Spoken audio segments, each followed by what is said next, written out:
Podcast is intended for mature audiences. The views and opinions expressed are those of the panelists and do not reflect in any way those of the podcast partners, sponsors, or affiliates. Enjoy. Hi, this is Michael Buffer, and you're listening to the Voice of the People. Let's get ready for Boxing Voice. Every day I'm hustling, hustling, hustling, hustling, hustling, hustling, hustling, hustling, hustling, hustling, hustling. Every day I'm hustling, every day I'm hustling, every day I'm hustling. Stay humble. BoxingVoice.com. I'm humble in defeat, and I'm gonna remain humble in victory. This is it, right? Saudi Bianchi Productions. I just wanted to put on a great boxing masterclass and also show the sweet science of this lovely sport. Man, the first time was so nice, I had to do it twice.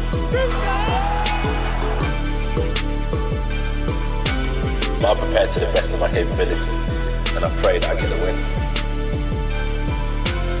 Look at it, like, I love Mike Tyson, how he came into the game on some different kind of vibe. You know what I mean? It takes a crazy man to want to fight, you know what I mean, day in, day out. It's a hardcore sport, as you said, no silk shoes. Ain't no other sight in the game to see the boxing boys. Good morning, TBV. Welcome back, ladies and gentlemen, to another Monday morning glorious day. Yes, it is. It's always Friday. Finesse GTO out here in sunny Florida. Palm trees swaying. Sun just making my front lawn look so wonderful. I tell you, I never had a lawn this green and just thick. It's amazing. I just wake up happy every day to look out this window. Because it rains so much?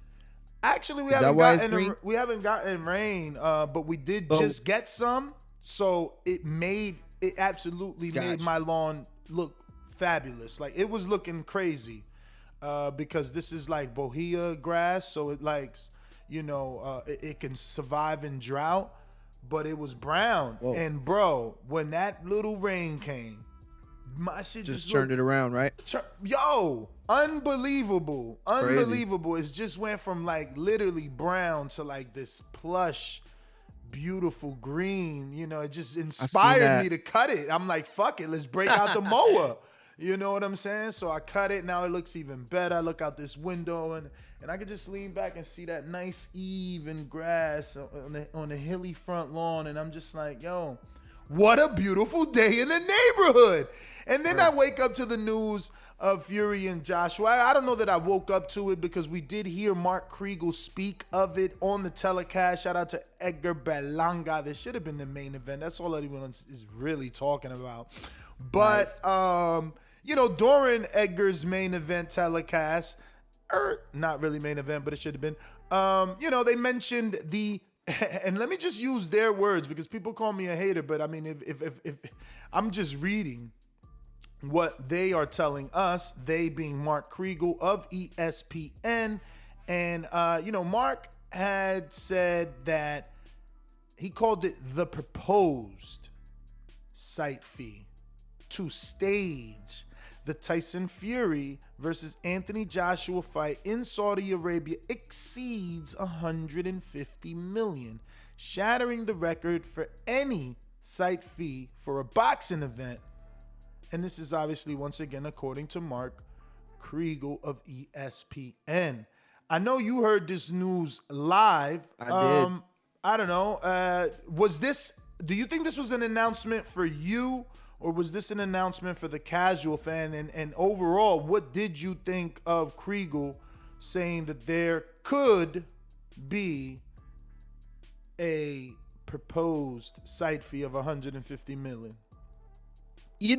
I'll be honest with you, because I watch other sports, other sports at times will prepare you for these types of things, right? Like if you watch football, you know that the highest paid quarterback isn't necessarily the best quarterback in the world. He's the guy who got to get his contract done at a specific time. And that's kind of what this is. Like as time goes on, at some point, like somebody's going to be the richest, you know what I mean? Inflation goes up and money, changes. It's like I could see this being the proposed. This was definitely, though, for the casual fans, maybe a little bit for the hardcores, but it was mostly for the casual fans to kind of tell them, look how big this fight is. Isn't this fight huge? And the reason why it kind of needs that is because it lacks some of the drama. Like, this fight has to be the richest. This fight has to be the most expensive because it doesn't have really anything else going for it in the storyline other than the most important thing, which is,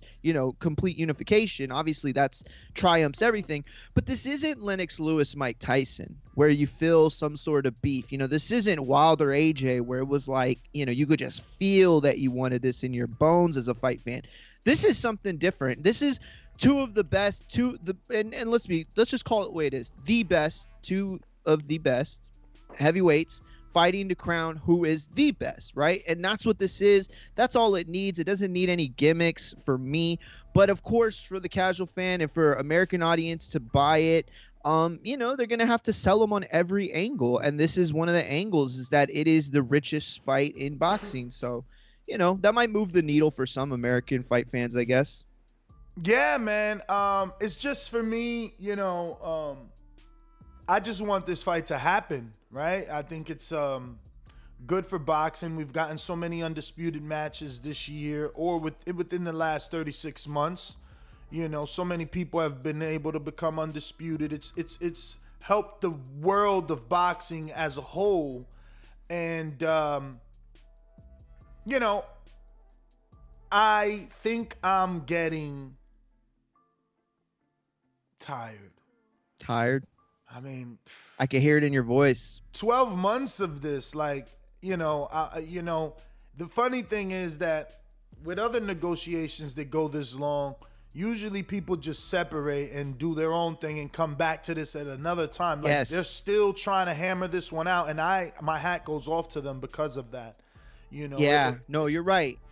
Good call. It shows that all parties do want it, and they're trying. And it's one of the richest fights in the world, and that's why it's taken this long. But it is draining. And then you do have Tyson out there giving you conflicting information, and even these reporters using. Did you see Frank Warren's savage ass comment? I did not. I'll believe it when I see it. Yo, he is like, you could forget that he is a promoter and stands to benefit from this. Like, the way he talks, it's like so negative about it. But they asked him about the $150 million site fee, and he said, I'll believe it when I see it. No, and listen. Oh, man, savage. It's dog. kind of like where we are as boxing fans. Like, look in the chat. People are like, oh my God, another show on this fake fight with this fake purse, with this fake news. And it's like, people don't like it. Dude, it's not our fault. Like, this is on ESPN.com. This was on the telecast. Like, these people are credible journalists that get paid $250,000 to report. Like, you can't discredit dudes that are on this level. And yes, I'm not putting it past. I'm not being gullible. I can understand that this person or persons in the chat, next comment can be that Kriegel's a shell, that he works for ESPN, that he's supposed to go with the flow. All that could be true, just as much as the fact that this fight still could be receiving over $150 million in a site fee. Just because it doesn't happen on our time doesn't make it not true. That being said, it will shatter the record. The last one we heard this big was AJ Ruiz. That was $60 million for that site fee. This one is saying that they would both net around $75 million. Fury and Joshua will net around $75 million, and the rest, several $1 million, will be allocated for expenses, including to pay for undercard fights. So, big money. Now, let me just go to some audio. Kriegel, many of the questions that we've been turning and asking you center on the big plans. And this is from the telecast Saturday. This is Joe Tessitore asking Kriegel to kind of shed some light on the situation. Not really sure that we need this audio, but I guess for any casual fan listening, this is what the show is based off. for this summer among the big men. What is the latest you can tell us for the undisputed heavyweight championship of the world? Here's where we are with the heavyweight unification. Before you get to that, Show Kid, or was it London Runs Boxing? Actually, Trey Miller. I don't know how good of a point he knew he made, but he says, damn, do the winners retire after the fight?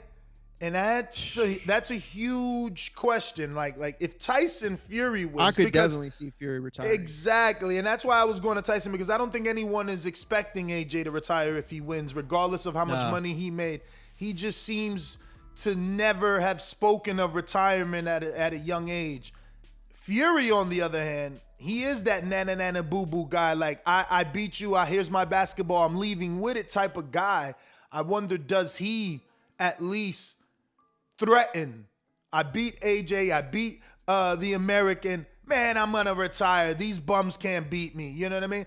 I don't know, and I can see that though. I can see that. I get why you say that. I do. I understand that point, and I would have made that point myself. At the same time, part of the reason for me is that, Tyson Fury debuted in 2008. He's been, this is well over a decade he's been fighting in the sport. With AJ, it's like I can remember the birth of it. Oh, that sounded weird. I can remember like the rise of AJ, right? And I was on TBV at the time. Like the rise of AJ didn't come before TBV, right? But Tyson Fury, I knew before TBV started. Like, so the point I'm making is like, even though Tyson's 33, 32, he doesn't feel that young at all. Like he Tyson feels older to damn you? near 50. Huh? He feels older to you? Hell yeah. What? Tyson Fury, bro, I thought he was damn near 49. Like, yo, I swear to God, he looks older than me. I'm 35. You're tripping he looks older right than now, me. man. I'm sorry. Are you tripping? Hell no, bro. Bro, have you seen Tyson Chat. Fury right now in Las Vegas? Okay, right now, he's looking better. You're right. That's a good My point. man But, is Versace the only point is that he feels like he has many more miles on the tank than an AJ. That's really the only point I'm trying to make. So I get why you say that in terms of him being like the nana boo boo type. I get that. I get the reputation and why that comes with it. But also I feel like he's an old 32. I don't know why, but I just feel that way. Well, I know why, but I mean, it was a long time ago when Steve Cunningham fought Tyson Fury on NBC. Like I remember that vividly. Yo, I remember how good a fight that was. I'm sorry to interrupt. No, go ahead. I gotta find my soundbite for like breaking news. Let me see if I can locate it really quick. Right? Let me see various sounds. No, let me see here.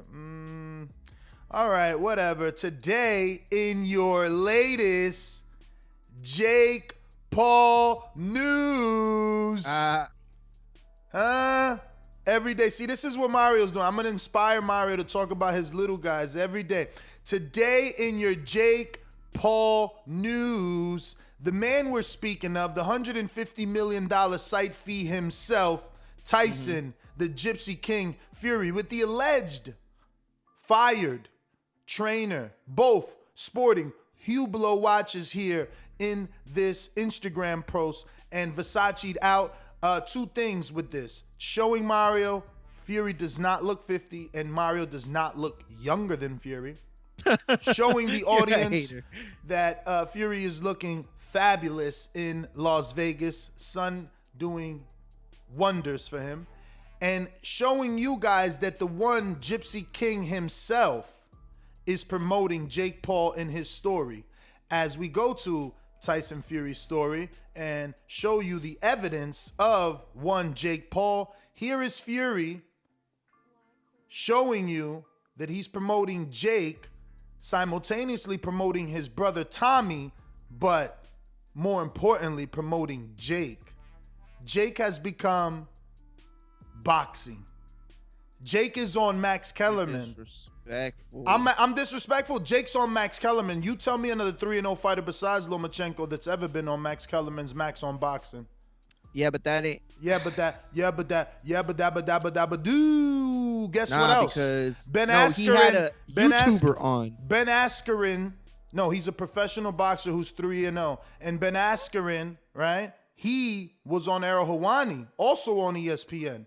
Yes. Yabba dabba dabba doo, talking about getting his ass beat. So once again, in your Jake Paul news, Jake dominating headlines. Not only does he have one of the most famous international and globally recognized heavyweights, the Lineal, the Ring Magazine, the WBC champion, promoting him. He also has, look right here, because Gypsy King is not just promoting Jake, ESPN Ringside is promoting Jake.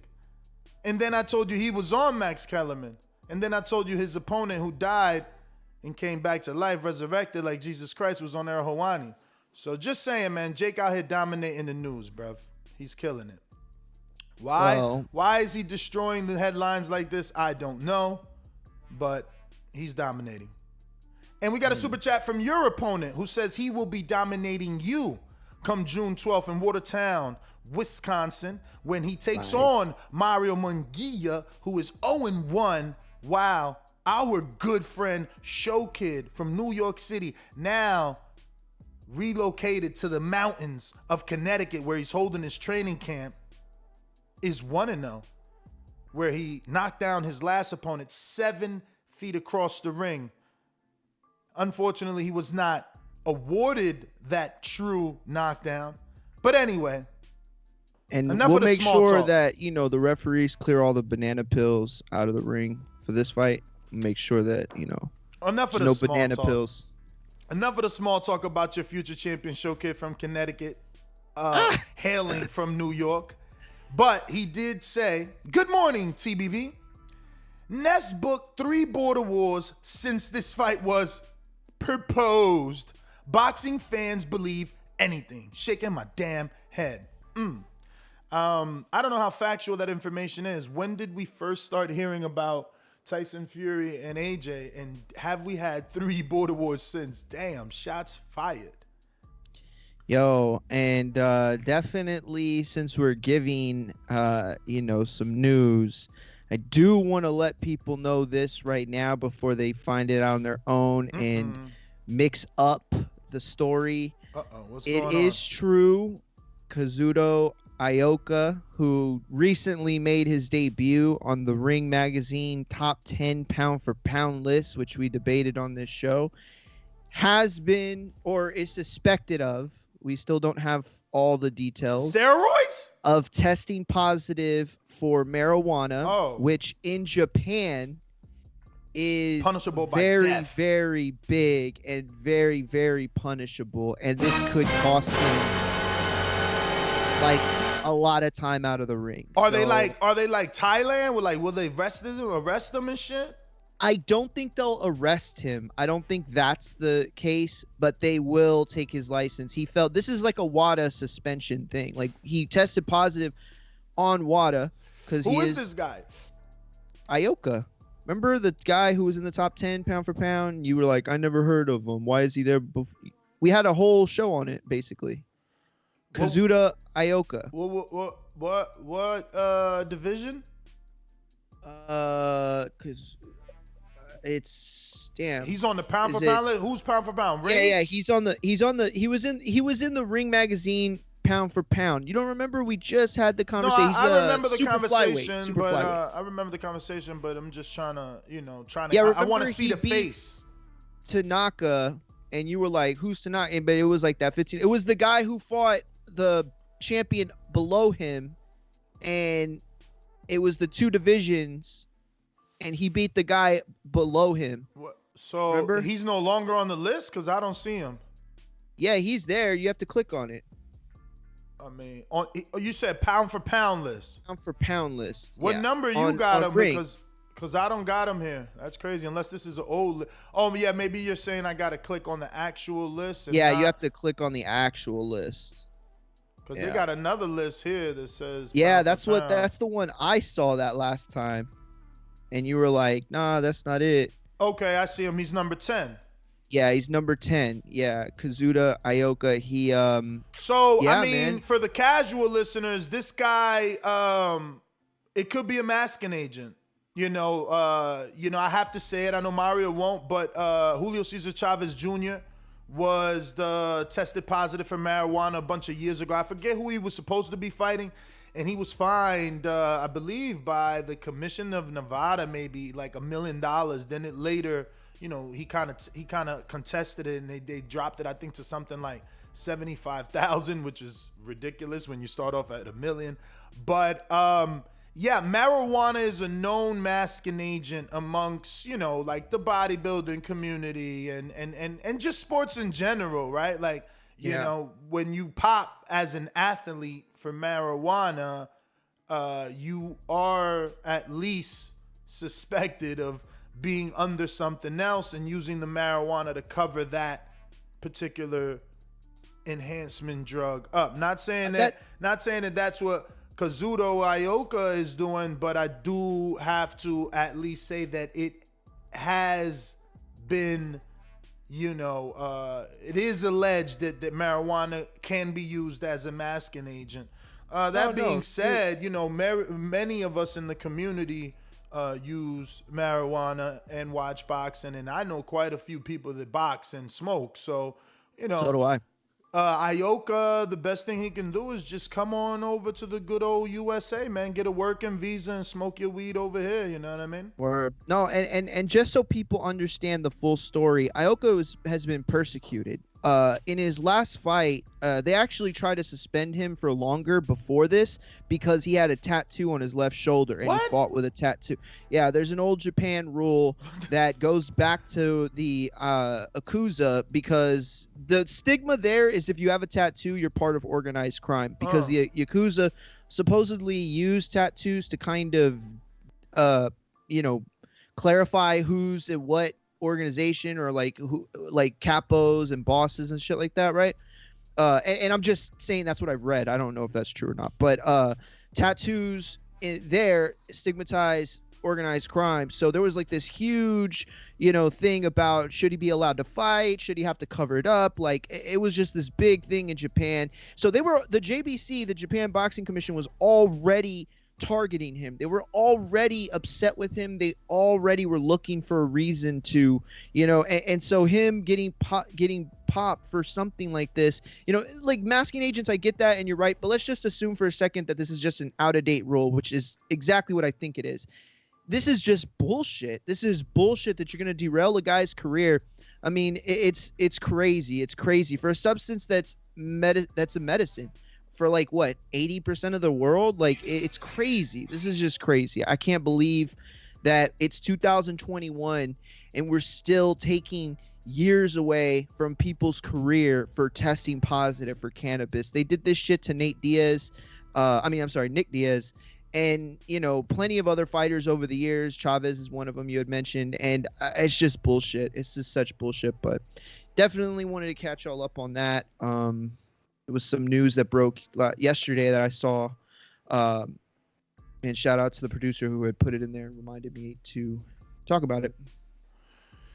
Yeah, man. So we got a bunch of proposed guests. Obviously, we are the Breakfast Club of Boxing. We go on extremely early for different time zones, not known to be Eastern. But we do have Jose Guzman, who is a trainer and a coach, coming on the show. He's actually the trainer and coach of Dominic Crowder, who got the upset knockout not too long ago.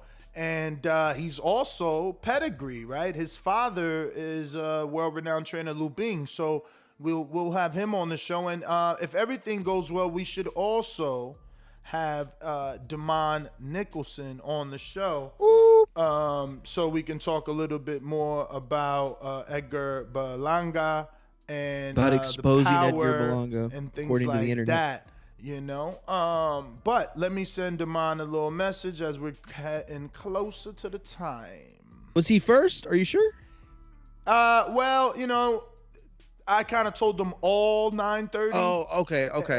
Because so I wanted Damon, he didn't respond. So then I reached out to the coach, and he did respond. And then I was gonna go with them. But when I reached out to Dominic, who trains with the coach, he's catching a flight. He won't be around till like 10:30, 11. So he's like, yo, can I do 11? I'm like, 11 might be too late. He's like, I could try to do 10:30. I'm like, all right. So I just said, fuck it. I'll just switch it around on the fly. Reach back out to Damon, and he told me he's good. But he told me that at 4 a.m. So hopefully he got some sleep after answering. But anyway, that was your daily hopefully back and forth news. Mario didn't really title his segment, but he was talking about the little guys. They need to come up with a more respectable name. You know what I mean? Like, I give you the Jake Paul Daily News. Today in boxing, Jake Paul news, something like that. I think it's somebody gave me a good one on Thursday, and I forgot it only because everybody else trolled me like really hard. They were like Mario's midget boxing corner and like all this crazy shit. So yeah, I got to think of a good one. But I actually started working on the graphic yesterday. I wanna do like a little like 5-8 second intro thing where it's just like my favorite hits from like the mid 2000s. Yeah, man. So where are you with this proposed fight, man? Because this is the other thing, right? Like, you know, people, it's funny how the energy is so different, right? From one fight to the next. Like, for another proposed fight, when the date kept getting pushed back from like, oh, July to like, oh, October, oh, to December, oh, your contract expired. Now, this one has a lot of different dates, right? They said June. It's no longer June. Now they're saying July 24th, July 31st.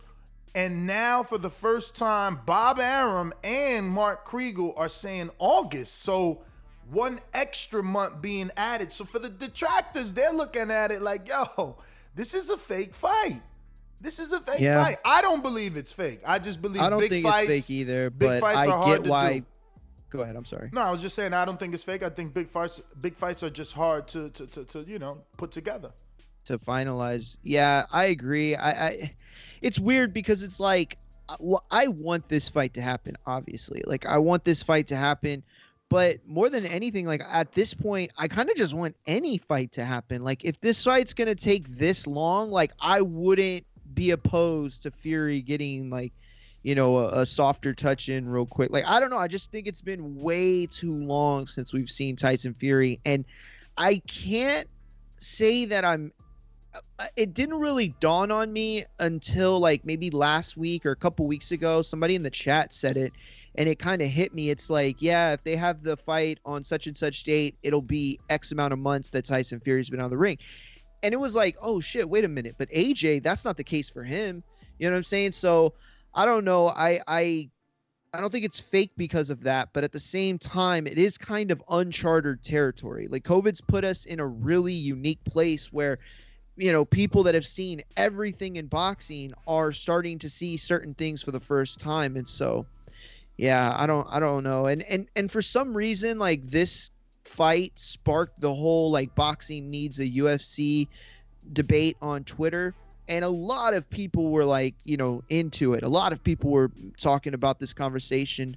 And I noticed that like the people that I trust the most on Twitter, like, were the ones that are most against it for some reason. I don't get why, but, you know, it's just one of those things where this fight is, I don't know. It started, the drama and the politics are bigger than the fight at this point. So they're saying that boxing needs a UFC on Twitter. Yeah, the big Did they give any recommendations as to who they see should be Dana? So I want you to listen. They say that they think it should be Matchroom and Eddie only because he is the person that has the most global reach. And that the thing about the UFC is that even though it's predominantly hosted in America, it is a global, worldwide organization. This isn't the American champion. This isn't the North American or the, you know, South American champion. This is the world champion in the UFC. And they fight Brazilians, they fight Japanese fighters, they fight, like, you know what I'm saying? So that's the only reason that some people used Eddie, that he needs to be the Dana White, and that because he's already closer to being Dana White than mostly any other promoter, which I do agree with. Like, Bob, his old ways are tired and not I don't think that they work as well in 2021.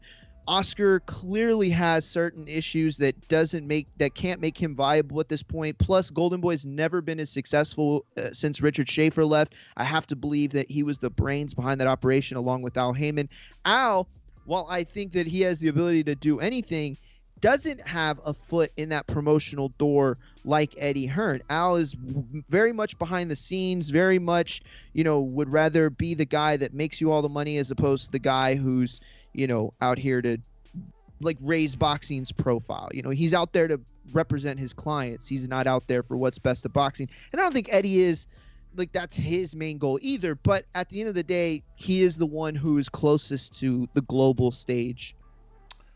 I agree. I think that boxing would probably be in a good place if we could have everyone under one banner. And I agree that Eddie is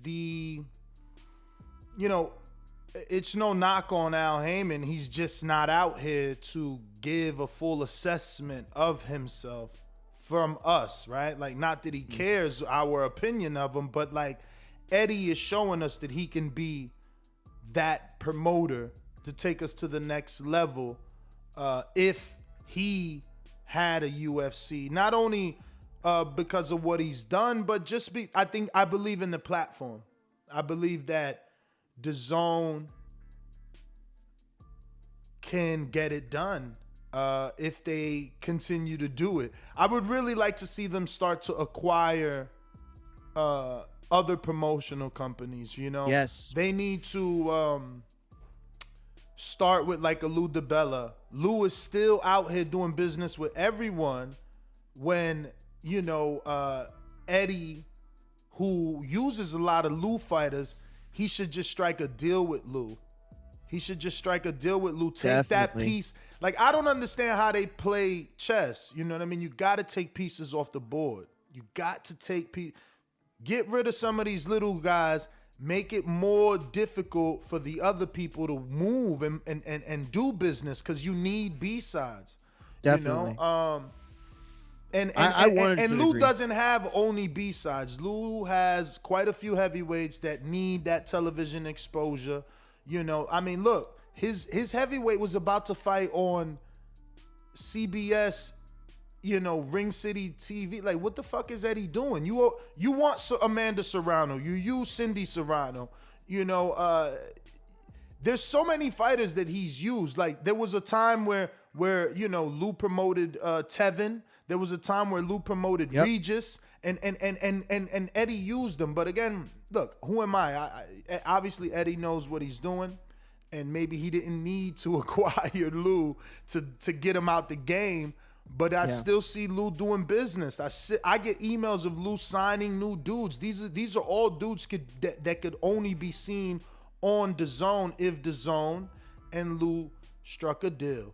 And then you move on to the next one. Whenever Salita's done with Showtime, whenever it's an ability to negotiate with Salita, why not? Why aren't you trying to get Clarissa Shields there? Why? That's how the UFC did it. And by the way, that's how the WWE did it. Just so you understand, the WWE has acquired a lot of its competition. And with them, it's more of a ruthless thing. I think, I don't know. Is there an organization that can be built with boxing big enough to sustain the Lou DiBellas and the Salitas of the world to come on and take a front office job and be part of it? That's what I think too. I agree. I'll give you a suggestion. Okay. Super fast. Sign Lou on and say, Lou, you're in charge of Thursday night fights, Tuesday night fights. You are DAZN Showbox. All your fighters could be on Showbox, but we have the ability to pluck them to championship DAZN boxing. Are you with me? I'm with you, Eddie. And his fighters already on Ring City. So if they getting Showbox money now, they already starting with their foot in the door. You know, So and now they got the ability to get plucked to DAZN boxing. And when I mean Yeah. showbox, I mean it's a metaphor for DAZN's version of showbox, Showbox, yeah. where the Ray Savages and the Diego, what's that kid's name? The tall kid, Diego, whatever they got, Pacheco. They get to fight more often. They get to fight on television. They get to be seen. They get to build their story. Let's make an NBC Sports 360 like Main Events had for DAZN. Let's give these, 9 or 10-0 fighters that aren't on the fast track, that aren't any Magno Meds, whatever your mom's name is. Let's give them the platform to build and develop.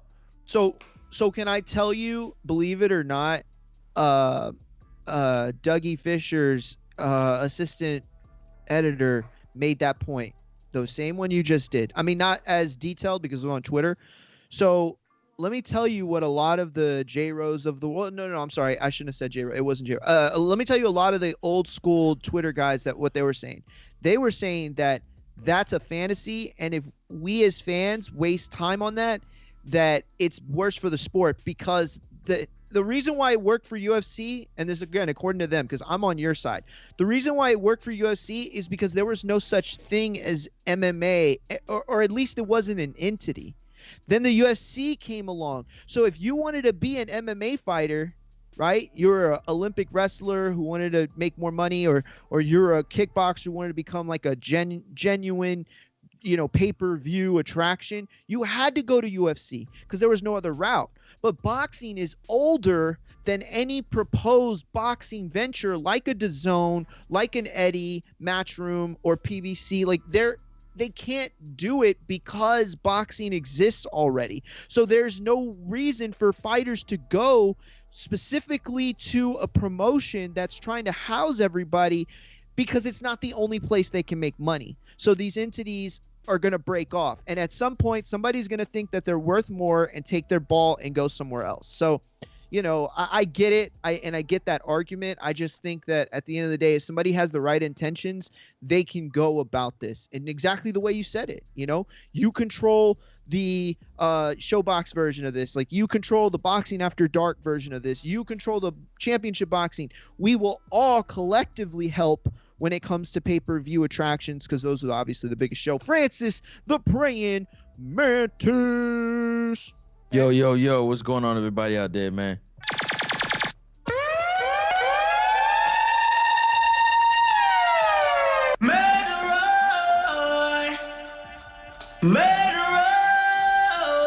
Bop, bop, bop, bop, bop, bop, bop. Big up yourself. What it there? Y'all there, bro. Big up your damn self. You already know. Shout out to my Lord and Savior for another one. Because without him, none of this would be possible. Shout out to Mario. Shout out to Nestor, man. Shout out to everybody out there in TBV land right now that's tuning in and watching around the world. Don't forget to smash the thumbs up button on the way in. It does help with the growth and the visibility. And that red and blue button is join and subscribe. Do yourself a favor and hit it too. What up, everybody? I like how you got it down to a script now. Like, it's so good, it flows so well, and you get, all the important things out there. Appreciate it. Listen, man, the Syfy, you guys believing in Syfy? Like, I missed the first few minutes. I know you guys probably got in it pretty deep. Like, what's the general take? I mean, do we believe in a Syfy? That's a very, very vague question. Like, can you be more specific? This is how I put it. I think I can answer you. This is how I put it, and tell me if you think this is right. The site fee for AJ and Fury becoming the richest of all time is impressive, but it also falls in line to what we see in sports. I use quarterbacks as an example, right? The richest quarterback in the NFL isn't necessarily always the best quarterback in the NFL. It's the ones that have come after a certain point where the bar has been raised financially. You feel me? Super facts. Yeah. Super okay. Facts. That's an awesome breakdown, because that's exactly how I'm kind of looking at it. That's why I asked Ness. But I guess let me ask the question a little bit better. The site fee has been proposed. Obviously, if the number is being talked about, is that there's been a conversation about it. Do you believe that is end all be all of the offer, or will there be a bigger offer? Is my question. I think it's it. And Ness, Frozen. All right. No, that's dope, man. I think with this site fee here, with them both making that type of money, is amazing for both fighters. What that does is set it up for the other heavyweights who are coming behind something to do something spectacular. And I'm excited about that. Now, let's just get it all signed and done if it's going to happen. But this whole every week announcement, it's there, it's almost there, it's super annoying. Yeah, but it is. That's how you say in the media, right? That's what I said when I'm getting so tired on reporting the announcement. It's like, yeah, you know, they're going to announce it soon. Now they added August. Did you notice? Now it was June, it was July. It's a wrap. Now they added August to the list, bro. So it's like we pushing it back to the back. I heard both fighters say, listen, I heard AJ say in a little interview, like, listen, when it happens, but it could happen late December or it can happen in 20. So I'm like, huh? Late December? Yeah, man. He was like, yo, it can happen now. Like, I'm down for it happening. Doesn't matter when it happens, is what he said. So that makes me a little bit like, what? Wow. Maybe I misinterpreted what you're saying, but there wasn't like it's gonna happen in the summertime. It's gonna happen like in September. He's like, it's gonna happen. It might happen in July. It might happen in December, but it's gonna happen. That's like, hold on a second. No, and Fury said on Max Boxing, like, yo, it's gonna happen, but you know, Top Rank gotta get me 2 fights. That's what they gotta do. So it's like, you know, he ain't waiting. And I think Fury is training for a reason. There must be some like proposed date. My thing is like what Dave Morshouse, who was in here, always says. Is Top Rank just gonna give Fury an Ajit Cabot? Like, are they gonna be willing to waste money on that? Cause you know they spent a lot of money to get Fury. It was like $120 million deal. You know, are they just giving him like some dude that he's gonna beat that isn't gonna make money, that isn't gonna be big in the US? Do they have another pay-per-view fight for him that they can do? Does Top Rank have a pay-per-view fight for Tyson Fury they could do if the AJ fight falls apart? You know, like, what's their biggest option for Fury so that they can make some money? You see, for me, like, that's crazy for me because, like, when you think about it, it's like, whoa. I mean, pay-per-view, they can put Tyson on pay-per-view, but they can't put Tio and Bud on pay-per-view. Like, they just gonna get up and find they did put Bud. They did put Bud twice, so they could try and do Tyson. Yeah, I guess, but with what opponent? Cabio? They're gonna put No, I would not. I mean, I wouldn't recommend Cabot. Who would you recommend? I don't know. Not Cabot. No. Yeah, I mean, they could. Dillian White is available. I'm gonna go with Dillian White as a first option. And yeah, maybe it doesn't do big pay-per-view buys in America, but Dillian White will at least bring in that secondary UK check. And we heard the deal would be BT and Sky Sports get to air the fight, so they could probably do that again here. What about you? What do you think? Is he frozen? I mean, my man's like zero. You're live. No, you're live. I had a couple of the things. I'm sorry. Ask it again. What'd you say? Who do you think Top Rank can do a pay-per-view with Fury with if it isn't AJ? Because obviously they got to keep it going. They owe him 2 fights, and they can't just give him a cabbage jail because it's like... I don't think there is, Ness. There is nobody. Who? Dillian White. There's nobody. I mean, listen, there's definitely nobody within the Top Rank stable, right? There's nobody that they would want to do because, you know, they love doing in-house type of stuff. But, I mean, Dillian White is the only other name that I'd be interested in. I don't even want to see him fight. I want to see Wilder. Let me start a pot. Who bigger, Fury White or Wilder White? In y'all opinion? Bro, I would rather see Wilder. Wilder White has been there. That's been a old build-up, so that's been there. But which one is bigger in the UK, like for the UK pay-per-view? See, because if Fury does Dillian White in America, do you think he's gotten enough cachet from the Wilder fight that he's got 250,000 Americans that'll watch him fight Dillian White? Plus, he can then sell the Dillian White Fury fight in the UK on Sky and BT pay-per-view. So I think Dillian is not a bad opponent. But what about Fury's just a bad A side. Can I just say that? And can we be real about it? Fury is a terrible A side. He's a great fighter, pound for pound, he's one of the best heavyweights I think that's ever done it. I'm not saying he's the best. I'm just saying he's one of the best. But he's a terrible A-side. Explain, please. Well, he shit the bed in the Klitschko fight. Even though he won, it was a stink fest. That should be one of the fights they refer to all the time. He wasn't the A-side there. Okay, but let me tell. Okay, I understand that, but let me tell you, as an A-side, right? He's the draw, but he isn't like a Mike Tyson who casual fans can just relate to and see the monster and the ferociousness and the athleticism. He doesn't translate well to casual fans, is what I'm trying to say. For Tyson Fury, and maybe this is too like an American, way of thinking about it. Maybe somebody can tell me if I'm being, facetious about this or whatever. But I think ultimately you look at a guy like Fury and you just can't match him well. Like, I don't want to see him fight Dillian White because he probably beats him and it's probably boring. And then that ruins the fight that I really want to see in Dillian White and Wilder. I don't want to see Tyson Fury fight any of these younger guys because they're not on that level yet. Like, I just feel like Tyson Fury does one of two things. One, he dominates a fighter completely and just beats him in a boring contest, or really, that's it. Like, I mean, what he did with Wilder was unexpected. Let's be real. And I don't know if he duplicates that in the AJ fight. I don't know if it's that kind of fight. I don't know if it's a fight that I really think is going to be fun to watch. Do I want to see Fury AJ? Yes, because I'm a boxing fan. I want to see who's the best heavyweight in the world. Do I think that I'm going to be watching that fight on fight night and have my casual friends, cheering at the rooftop? No, I don't. I don't think it's going to be that kind of fight. That's how do you feel about that, Ness? He gave you how he feels about him being the A-side. Is he saying post-Kronk Fury maybe a different narrative? That's a fair point. I feel that's tough to argue with, but I just still think he's boring. I feel the one thing Mario got me thinking on is that we don't know what Fury we get after that Wilder fight. Yes, and because of that. Perfect. And because of that, they might be dropping the ball because you can't predict another Fury knockout.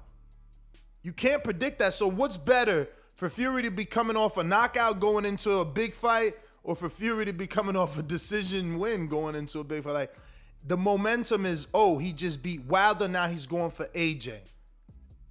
Predator style, scalp king. We don't know what he does next. That being said, I seen people saying Ajagba.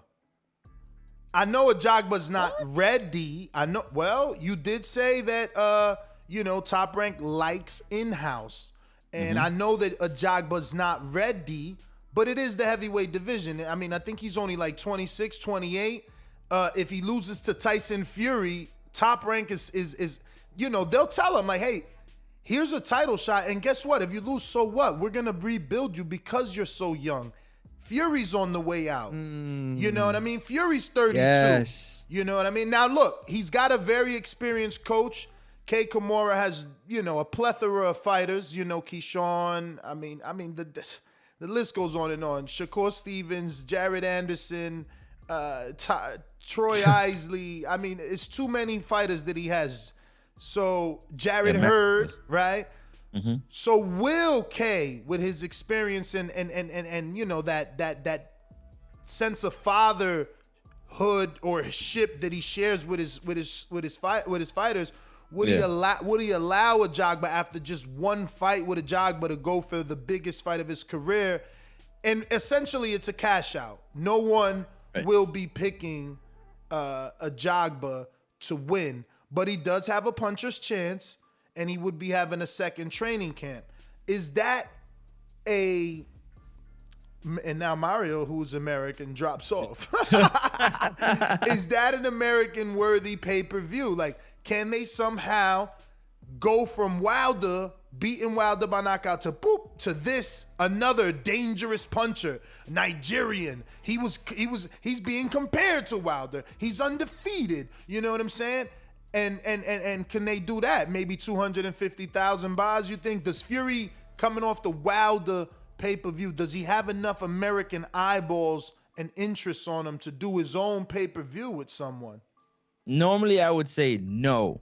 in this instance, but I'm gonna say yes because of Ajagba's Sports Center highlight knockout of Brian Howard. They can sell it that way for this Fury fight, being that he's going up against another big puncher. They can show the highlight of him absolutely knocking out Brian Howard and build it from there.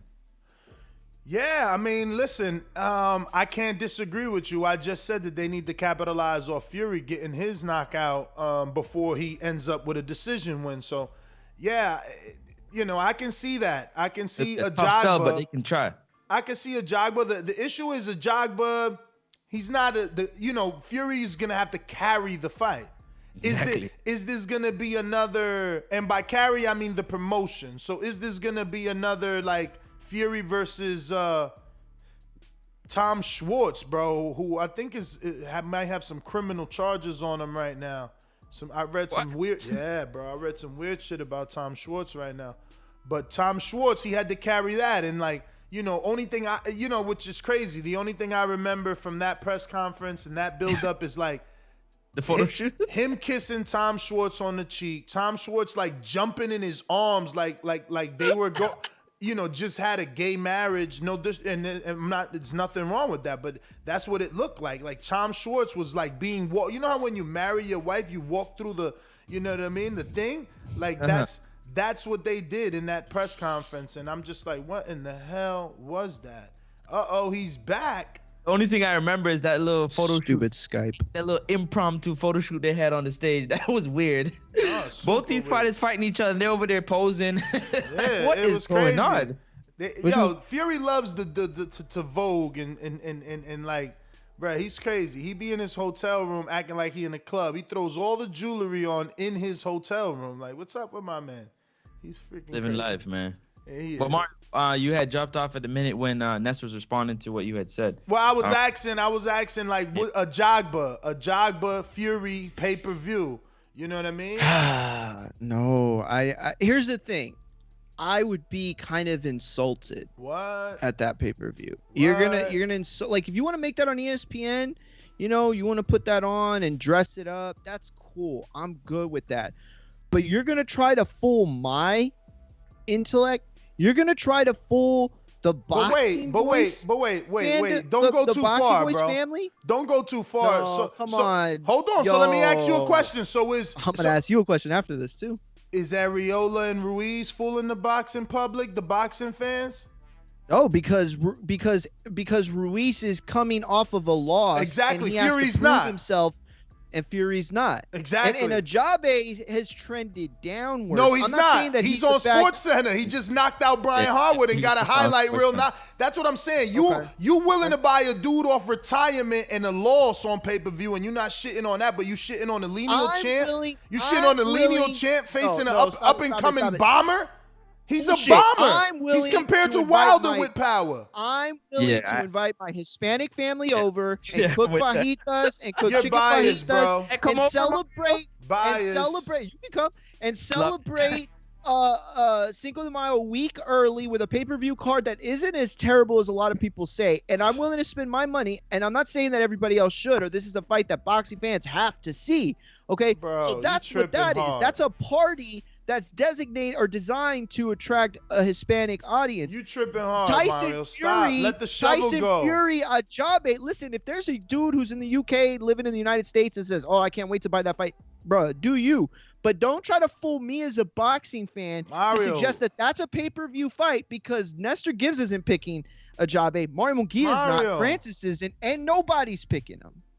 Mario, but nobody's picking Areola. Like, chill. Let the shovel go. That's not the same thing. I don't have to pick Areola. You know why? Because it's the same party no matter who wins for me. But that's what I'm saying. So you're showing your bias. You're saying, oh, it's two Mexicans, so we don't care who wins or loses. We just having a party.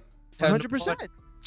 Oh my God. That's for my household. So here we go. Why is a boxing fan that isn't Hispanic should buy that? Why should Why should Hispanic fans buy that? Why should Black American fans buy it? Mario, why let should the anybody shovel buy go. that fight? The dirt keeps falling on your head. You're going so deep, but you're burying yourself in this argument. It's worthless. Listen, FA is 11. FA is 11 in the WBA. Areola is nowhere. And guess what? Andy is number 5 in the WBA. FA is 11 in the WBC. And Areola is nowhere. And guess what? Andy is number 4 in the WBC. You know what I'm saying? You know who I would buy? I would buy Michael Hunter. I bought that pay-per-view. You'll buy Michael Hunter. Bro, you said, I'm helping your argument. Remember, your argument was like, yo, Ness, Top Rank would rather do in-house. So we're trying to find their in-house fight. And you're trying to say that Ruiz off a loss, Areola out of retirement is more worthy for your household than Tyson Fury versus a ranked fighter. On May 5th, I think it might be. May 1st. Yo, Brandon Lenz with a super chat that says Ajagba versus Fury, a Nigerian storyline leading into AJ. I love it. I love it, man. See, those are good narratives. That's not a bad narrative right there. Yo, and they got the machine to paint it. You know what I mean? And he was just talking about Francis Ngannou the other day on Max Kellerman's boxing. I got it. You know who I would rather see in that pay-per-view? No, who? Jared Anderson. I think that's a Rocky type of narrative. Listen, what the fuck? That is a Rocky narrative right there. You give a guy he got more ceiling. Hold on. Exactly. That's what I'm trying to say. So it's not that this isn't a guy who could be in that situation one day. It's a guy who they're putting in early. That's a fight that I would want to see. That's a fight that I would pay for. Yo, this shovel, he let the shovel go, right? He was like, fucking Ness is right. I'm throwing this shovel out of the hole, but he digged himself so deep. Using his hand. He's using his hand now. No, he digged himself so deep. When he tried to throw the shovel, it wouldn't jump out the hole. It hit him back on the head. He woke back up and said this delirious, delusional shit. I would rather see Jared Anderson fight Tyson. Listen, they said block Mario. Listen, Jared Anderson, you don't want him to lose yet. Ajagba has shown. Ajagba has shown that his ceiling is near. That Ajagba shown he can lose to like a Pulev right now. So why lose to a Pulev when you can lose in a title shot on the big stage? That's how Top Rank is thinking. But whatever, man. We so gone. Ken Stone with a super chat that says a lot of casuals have adopted Fury in the States after the Wilder fight. He's a draw with the trash talk. Lots of MMA dudes love him and buys his pay-per-view. And this is what I don't understand about Top Rank. WWE.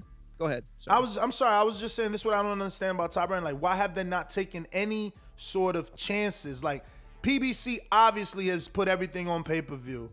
And, you know, why hasn't Top Rank tried anything? They do have some fighters that, I mean, again, he beat Wilder. It's got to be the arbitration. I hate to bring up the pink elephant in the room, as Doomy would say, but like, why haven't they? Yo, Ruiz lost, and they're trying his marketability on pay-per-view. Like, why isn't Fury's next fight guaranteed pay-per-view? You're coming off the biggest win of your career. Why would you go to a tune-up? You gotta do a pay-per-view. You just slayed the dragon. You gotta go next fight pay-per-view. So now you gotta lead us. You gotta show. Well, you gotta show you can stand on your own too. You don't need Wilder's name to do a fucking pay-per-view. Wilder didn't use you. He did his own. After your fight, he went and did Luis Ortiz on pay-per-view and did like 275,000 pay-per-view buys with a dude who was old and didn't speak English. And you did not. So it's Fury's turn to say, yo, give me Ajagba. Now, we said Ajagba. Who else can they get not named Ajagba? In the Top Rank.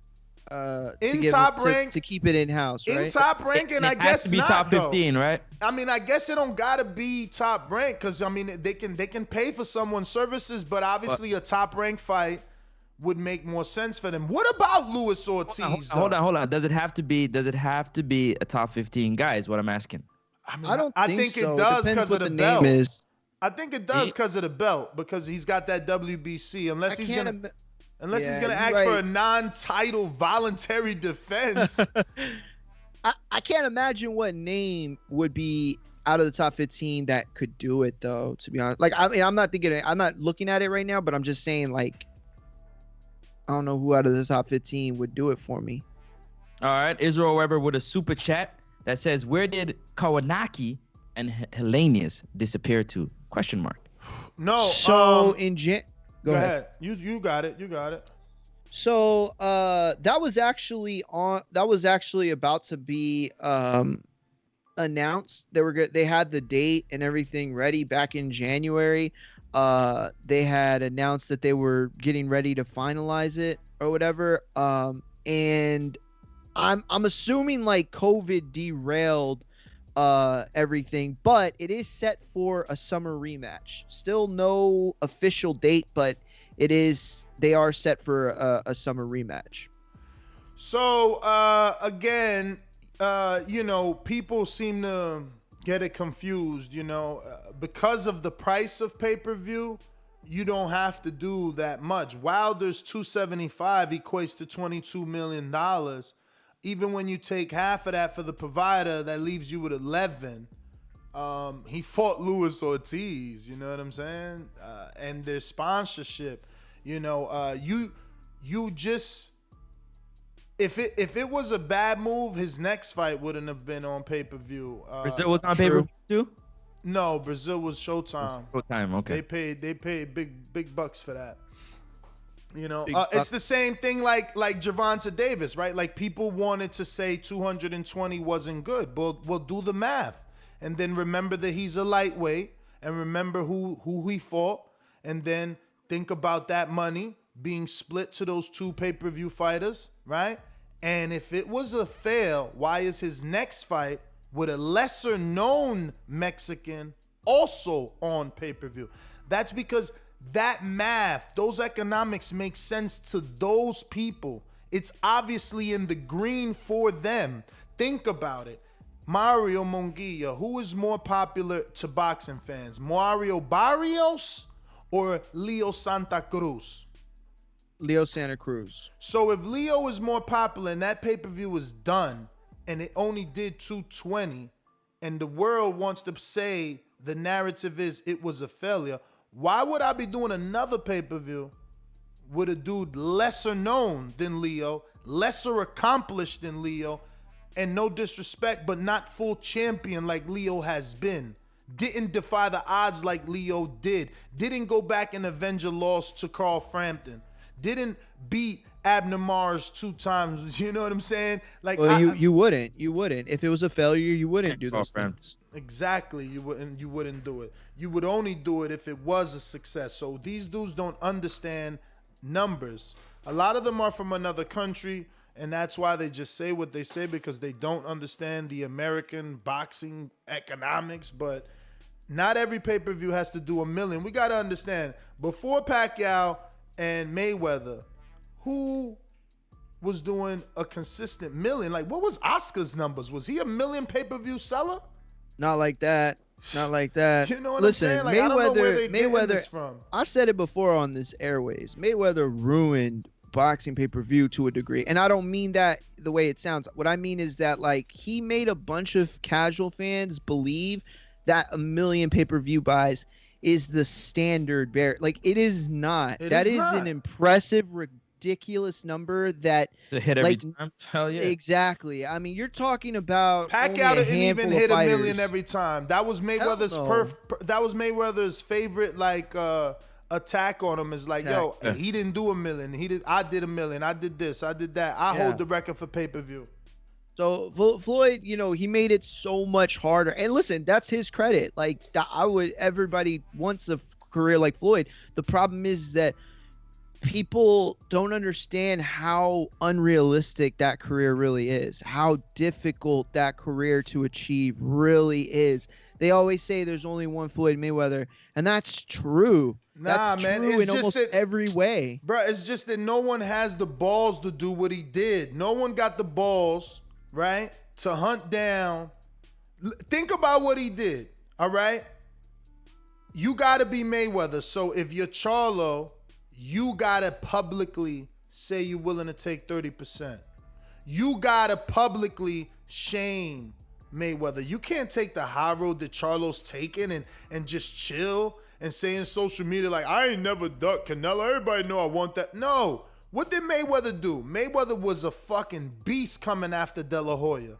And then he conceded to De La Hoya's terms and conditions. And then he fucking blew up. That's why. And let's not forget that Mayweather was out there as well. He didn't just get the De La Hoya fight. You know what I'm saying? He was out there letting himself be known, man. Being very vocal, you know? Being very brash and flamboyant. Like, he made his lane. So, you know, the blueprint is there. There isn't another Mayweather because they don't have the balls to do what it takes. They want Al, who this is, you can hear the interviews. Al, well, he got Floyd to where he at, so I'm with Al, I'm good. Acting as if Floyd didn't help as Al. If Floyd didn't do any of exactly yeah, as if right, Floyd bro. didn't Man, as if Floyd didn't help Al put him in that motherfucking position with the way that he talks so and how cocky he was. Bro. You know, was Floyd just out here sitting around saying, nah, yo, bro, I ain't a matchmaker, bro. Yo, I'll make my fights, bro. Nah, Floyd was on Fight Hype talking about, I'll beat anybody. That motherfucker can't beat me. The ammo that he used on Fight Hype was based off of things that he achieved. Like, you see these other dudes that are still waiting on Al that, you know, are trying to hang on to credentials that they feel propels them way beyond where they actually are. You know, none of these guys can go out and do 1 million pay-per-views. Like, I'm sorry, just not. There is probably 3 fights I could think of that have a real shot at 1 million, like a legit shot. And, you know, they're far and few between. And so it's like a thing where you can't be Floyd if you can't produce Floyd numbers. Exactly. I'm sorry. It's just not that's just the way it is. Bruh, and the closest thing to Floyd right now is Canelo. And I don't even know if he still has it because he's been off pay-per-view for so long. I don't know, do he got it? You know what I'm saying? But there was that time where he did 3 back-to-back pay-per-views. It was like Gennady, I could be wrong. I don't think it was 3, maybe just 2. Like Julio Cesar and then Gennady, both 1 million plus. You know what I'm saying? Iron was real hot right there. That's when the iron was real hot. But like doing 1 million back to back, that shit don't happen often, man. That don't happen often. And think about legends like Juan Manuel Marquez and Baby Bull, right? So Mario's over here throwing a Jagba and Tyson Fury under the bus, bigging up Ruiz, Areola, but Manuel Marquez versus Baby Bull was Areola, Ruiz. Maybe. Man, your memory's failing you. What? Usually your memory's really good. Your memory is failing. Oh, that did like 345, champ. What do you mean? Okay, you said, but what? The way you said it, it made it sound like it was the same type of fight. No, like there's no. Okay. You ain't let me finish. I said Juan Manuel Marquez, Baby Bull is probably Areola and Ruiz on steroids because they wasn't even coming off a loss, you know. And Marquez is a living legend. Like now, don't get me wrong.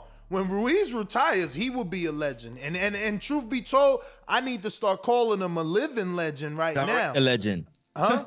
He's already a legend, man. Nobody do what he's done. Come on, man. I've been saying that from a long time. That's what I'm saying. That when he retires, he'll be a legend. But I need to start calling him a living legend because he's already become the first active former unified Mexican heavyweight. That's never been done. So it is a legendary status that he's achieved. You know what I mean? The next one is only just that. The next one, he's still the first one, first ever. So it is huge.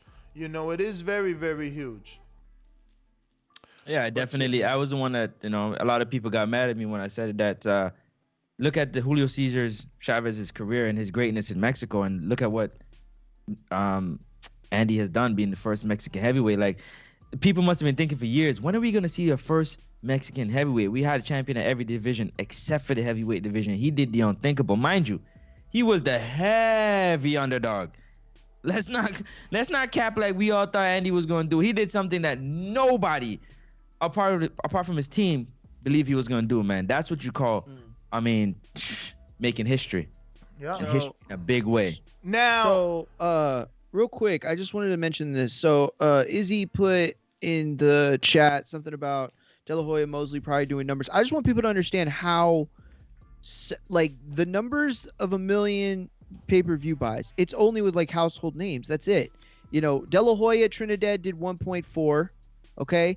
Let's see. De La Hoya Mosley did 950,000. De La Hoya Hopkins did $1 million. De La Hoya Mayorga did 925, and if you remember, Mayorga knew how to sell a damn pay-per-view. De La Hoya Mayweather did 2.4, and De La Hoya Pacquiao did 1.2. I mean, those are all household names, like, for real.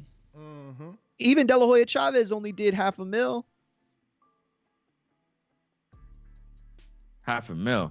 $500,000, that's it. Oh, actually, I'm sorry, it was part 2. Did $500,000.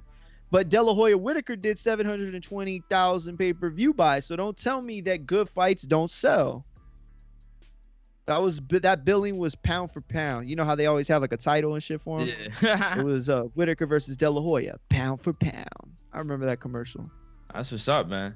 That is what's up. And that's what we got to see. The pay-per-view numbers, it all depends on, I guess, you know, you can have just people opening their wallets, man, and supporting. That's what it comes down to. You can have a big fan base, but if, you know what I'm saying, if they're not going to, you know, open their wallet and support it, this is what it is, right? We see a lot of fighters go through it. Not calling any names, but yeah.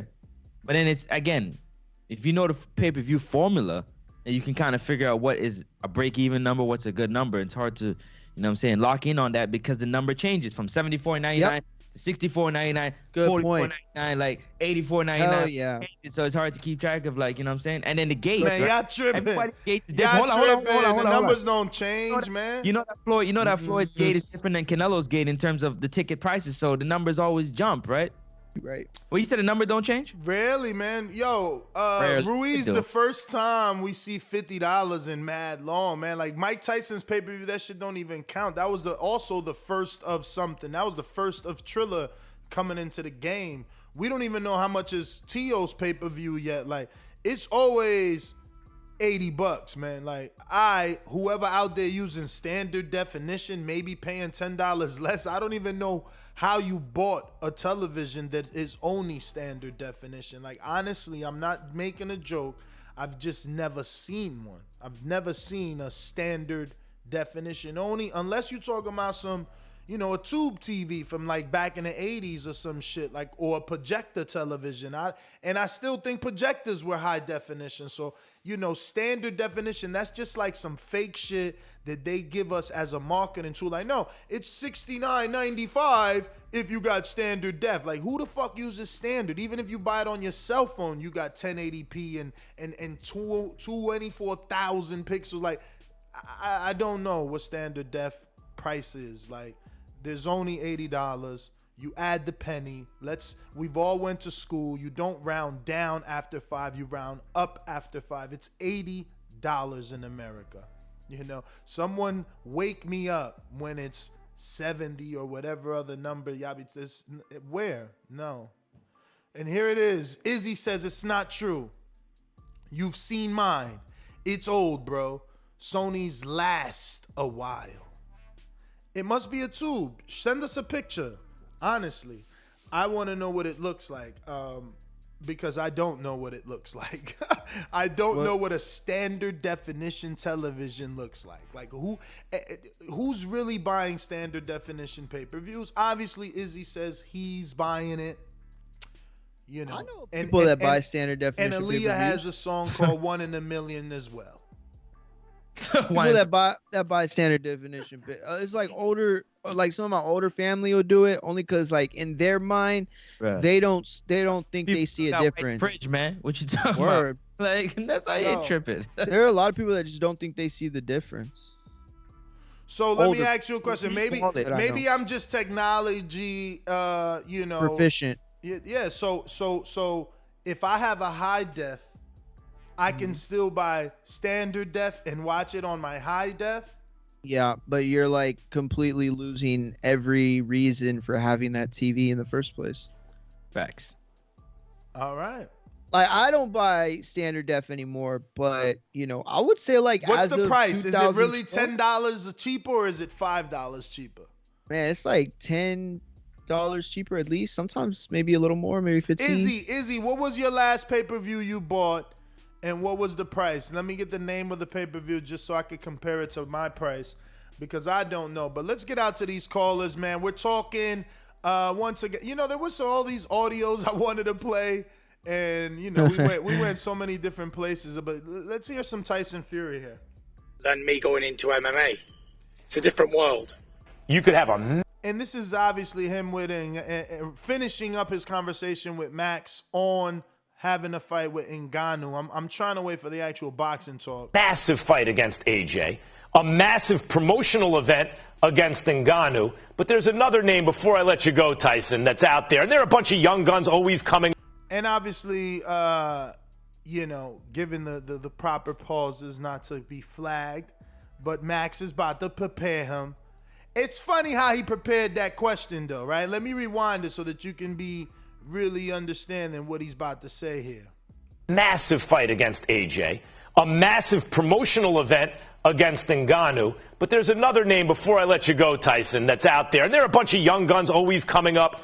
Deontay Wilder. Yeah. Did you guys expect for him to bring up Wilder when so many people say, like, why is he going to fight Wilder again? He won 2 rounds out of 19, or, you know what I mean? Blah, blah, blah, blah. Like, is Max being paid here, Francis, to say Deontay Wilder's name? Is this like Shelly slid him some money? Is it Al, PBC?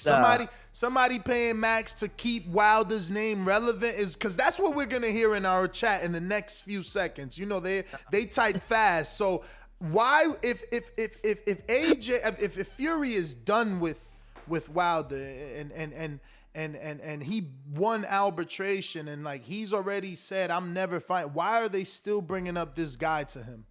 Because Max is messy, man. Max is just messy. That's Max. He gonna ask the questions he want to know. So you know the right thing. Everybody want to know what's going on with Wilder and whatnot. So this is why he brought it up, just to keep it short. Go ahead. Okay. To give his thought, but yeah, I just think Max just being messy, man. Like he always likes to be. You know, when he does his post-fight interviews, he ruffles some feathers a little bit. He learned from my man Merchant. Yeah, Larry Merchant. How to ruffle a few feathers. For sure. But let's get to Fury's answer, though. Yeah. Do you feel that there's any unfinished business with Deontay Wilder? Are you interested in a third fight? On Deontay Wilder, I can only say one thing. Firstly, big dosser. And secondly, no comment to anything to do with Wilder. No comment to anything to do with Wilder besides calling him a dosser gives me the feeling that there's still arbitration. Maybe a pending lawsuit for slander. Wait, that would be backwards though, right? Shouldn't it be Fury? Yeah. I don't know. Why would he say no comment then? He shouldn't be. You think? Are you not allowed to speak during arbitration or mediation? Might have a cease and desist. Yeah, might have a cease and desist, not being able to speak anything about it. And you know, Tyson Fury is very open, so it can slip out. You know what I mean? It's just better he just don't say nothing at all. But like I told you, I knew Max would have been messy. You know what I'm saying? Trying to bring up Wilder again, because at the end of the day, everybody has the same mindset, Ness. This arbitration is taking long, and it's the reason why everybody feels like this fight's not happening between AJ and Fury. So you got to keep bringing them up. You just got to. Damn, Matt Machine Gun said Gervonta Davis pay-per-view was the same price both ways. Oh, you think you're getting a cheaper standard? No, you not. Shout out to Machine Gun in Lubbock. 3-time Border Wars fighter. What's up? How many times you fought? Sign up, chumps. Matter of fact, it's time for a little Border Wars promo. You gotta understand, right. I'm an old lion though, you know what I'm saying? Even when I'm 50, a soft dude could never beat me, man. Damn. That's what I'm trying to tell you. Listen, I just don't want you to... Mario, understand, if I was young, I'd probably kill you in the ring. This is what I'm telling you. But you're not, like, if I was but you're not, right? There's no way a 40-year-old dude would be even talking to me when I was in my 30s or 20s. There's no way. That's so yo, you ain't lying, man. Y'all should be ashamed of yourselves. I would have killed one of y'all in my early days. I'm eating right. I'm eating clean. I'm feeling good. I feel the best I felt in a really, really long time. And that's no cap. That's no cap. I feel I'm waking up easier, getting out of bed easier. I mean, like, every single aspect of my health has gotten better since I changed my diet. Go ahead. Your punch resistance is 0. You're like your favorite fighter, Khan. You can't take a punch. You have no heart. That's what I'm telling. Even if I didn't hit hard, I would stop you. So you put that two together. I'm better than you. I hit harder, and you have no heart. You have no chance at winning, Mario. I'm hoping you show up. If you don't, some poor dude from Wisconsin is gonna beat somebody. I'll pull somebody out the audience again. I kept fighting, but guess what? I kept fighting. I kept fighting. I see your video. You wanted to stop. You wanted to stop. You're lying if you didn't want to stop. Tell the people you didn't want to stop. You wanted to fight me with every ounce of your body. You grew out that beard for me. Stop lying to the people. Stop lying. Don't let them play you out. Don't let them play you out. You're going to have to be ready. You're going to have to be there. And you know what? You're going to have to answer for every troll-ass chat that you fucking sent. Yeah, the bar, man. It's going to be at the bar in Wisconsin. 4,500 people. It's going to be live on BPE Network app. Listen, man, if you can't be in the building, you know what I'm saying, you definitely got to click the link. Because this one right here, you got to show up to watch this one. No cap.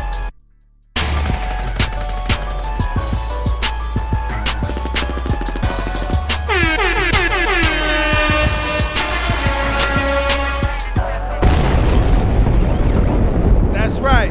Is you a talker? Is you a talker? Drop another bomb for him. Drop another bomb for him.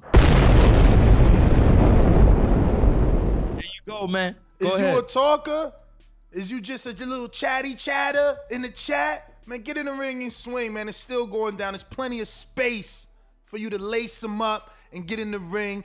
June 12th, Wisconsin, Watertown, in front of 400 to 500 people. Lights, camera, action under the BPE production on the BPE app, live around the world. Huh? You better get in the ring and swing. We just saying, Are you ready? Man. Now back to your regularly scheduled program. Coach Myers, what's going on, brother? Oh, did we even do this? Definitely not. Did we even do this? Remember to rate us 5 stars on iTunes. Subscribe to youtube.com/theboxingvoice for the latest and greatest interviews with your favorite fighters. Coach, what up? Yo, you hear me? Yes, sir. That was a nice promo y'all got going on right there. Shout out to Bo Pretty and nice. Bama, man. Bo and Bama mixed that up for us. But I was thinking about the two fighters. You said heavyweights, as far as Tyson Fury could fight on the top rank side. I mean, you know, they got Carlos Takam, you know, a little easy fight, but he's a name.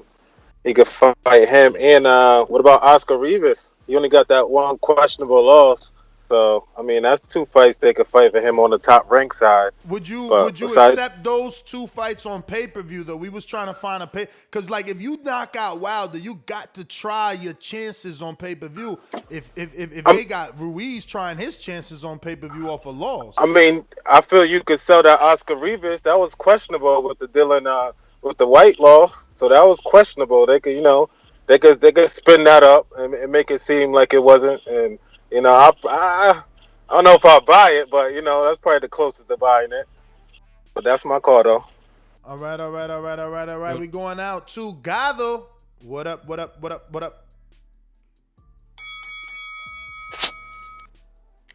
Yo, what up? Can you hear me? Yes, sir. Yo, man, nuts, dog. I know you don't know me like that, man, but I just gotta tell you, dog. Yeah, man. Of course, my first child gonna be a boy, man. You know how I get down, dog. I'm Gato, Desperado, aficionado, man. Of course, I gotta bring a boy into this world, man. Oh, so it was already done? Yeah, she delivered. Yeah, she delivered a couple days ago. Oh, congratulations. That's why I sound so tired. Yeah, that's why I sound so tired right now. You've been keeping me up, man.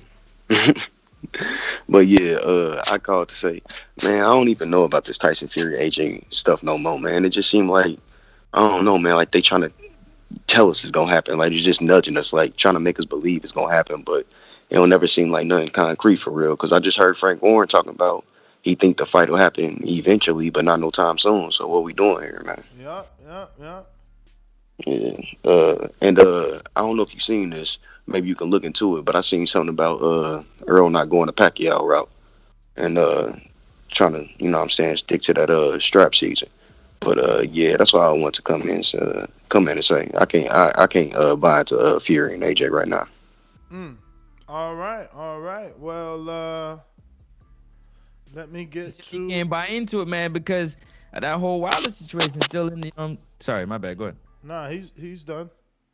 Oh yeah, that whole Wilder situation with the arbitration and so on and so forth. So when all that is sorted out, whether he's gonna get step aside money, is it gonna be a legal fee? We're gonna get the figuring of what all this is all about, man. But Wilder's still in the picture, as we can clearly tell. And let's see what happens next.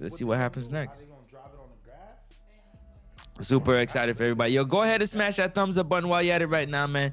It does help with the growth and the visibility of the show. Also, VP Network app, man. Make sure to download it. Make sure to download it so you don't miss. June the 12th. You get to see Show Kid versus Mario. You get to see Smoke 'em Out Jay versus Mission Impossible Sean, or Corey Frank versus MRJ from Wisconsin. Tank versus Steven Rivera. You also have Lidslow versus Twin. I mean, a lot of fighters. Sir Bishop making his return against Jason Hatsey. There's a lot of fights going on. We still need some heavyweights. We still need some cruiserweights. Still need some light heavyweights, some super middleweights, some middleweights, 54 pounders. We need them all, man. Come on out. We got a few fights that we still got to fill up, and we're looking for y'all to come out and swing. You still got like 40-something days, 47, 46 days. 47. You can get it busy still and make it happen. All you got to do is just, reach out to us and let it happen, man.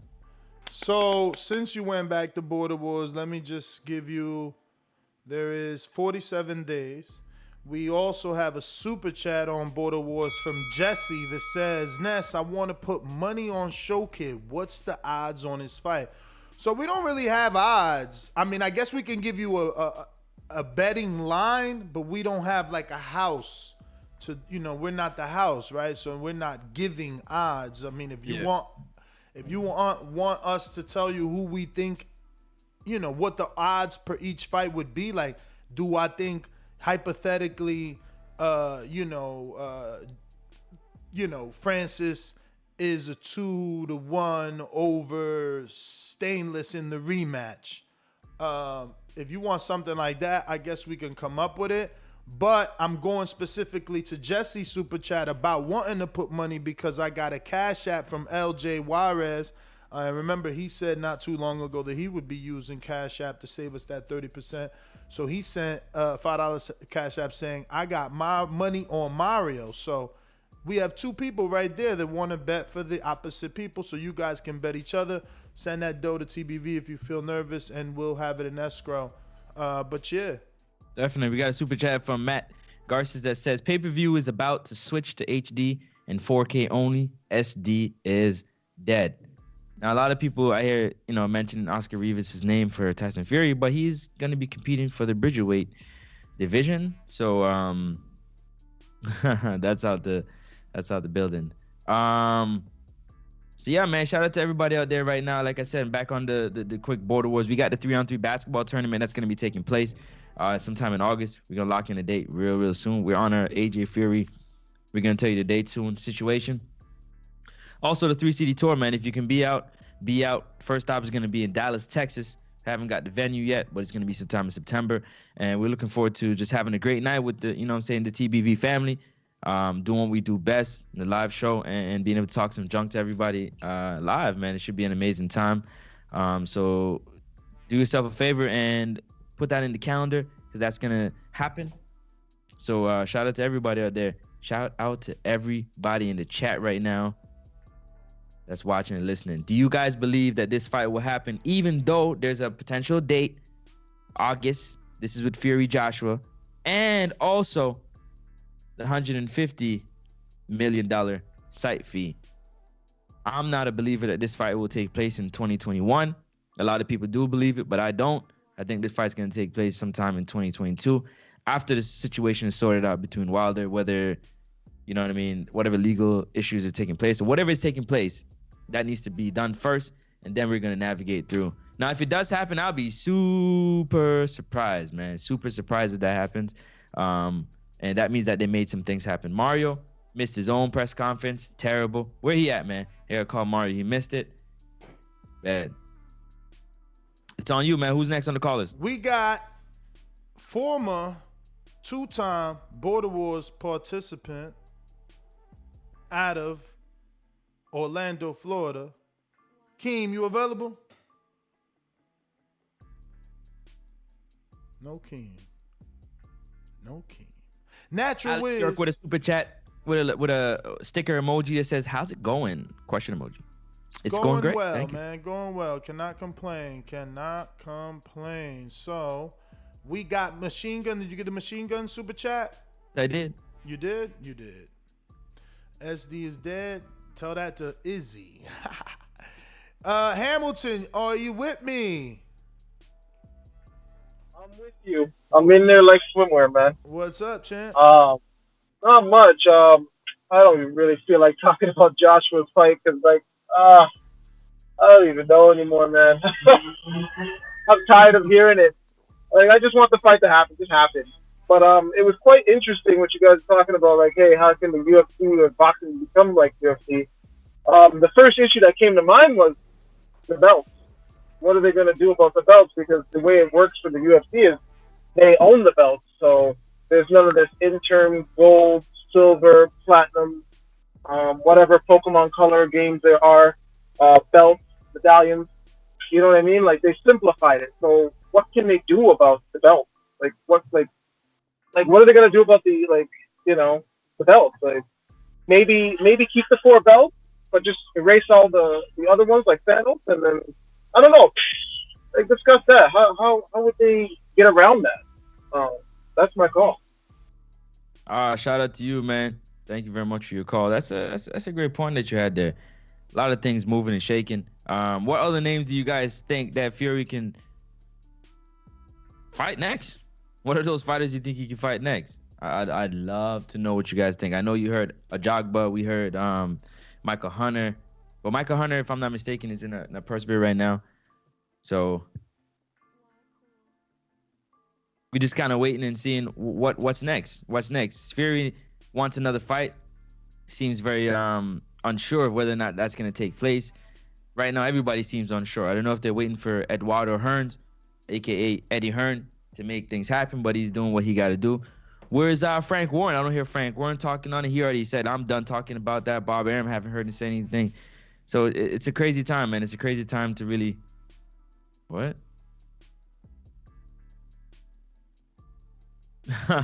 Yeah, it's a crazy time to be thinking about what's definitely going on. But I guess you can keep it in the news when you got information like $150 million site fee. These guys about to make 75 a piece or whatever the split gonna be. It's ridiculous, man. That's a lot of money, man. It's a lot of money to make in one fight. And that's life-changing money. You might be able to just ride off in the sunset if, you know what I'm saying, if Fury's to be able to beat Joshua, he might just retire on that 75 million and just say, yeah, I'm done, man. It's a wrap. So what y'all think, man? Let me know in the chat while we wait for Ness to come back to, you know what I'm saying, lock in the next caller. Let me know what you guys think. When is the mediation over? That's a good question.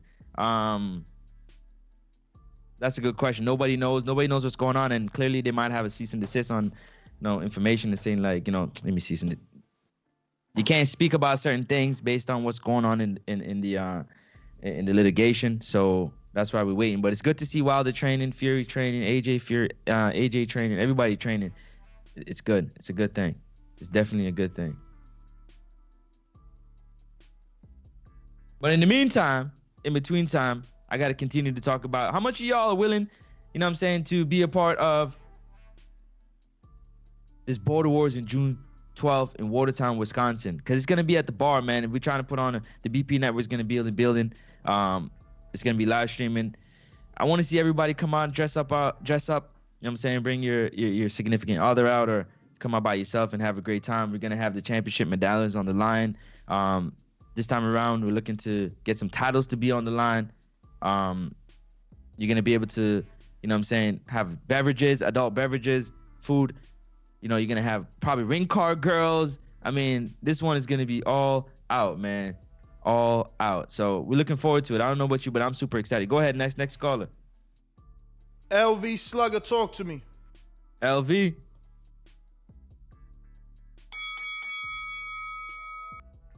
What up?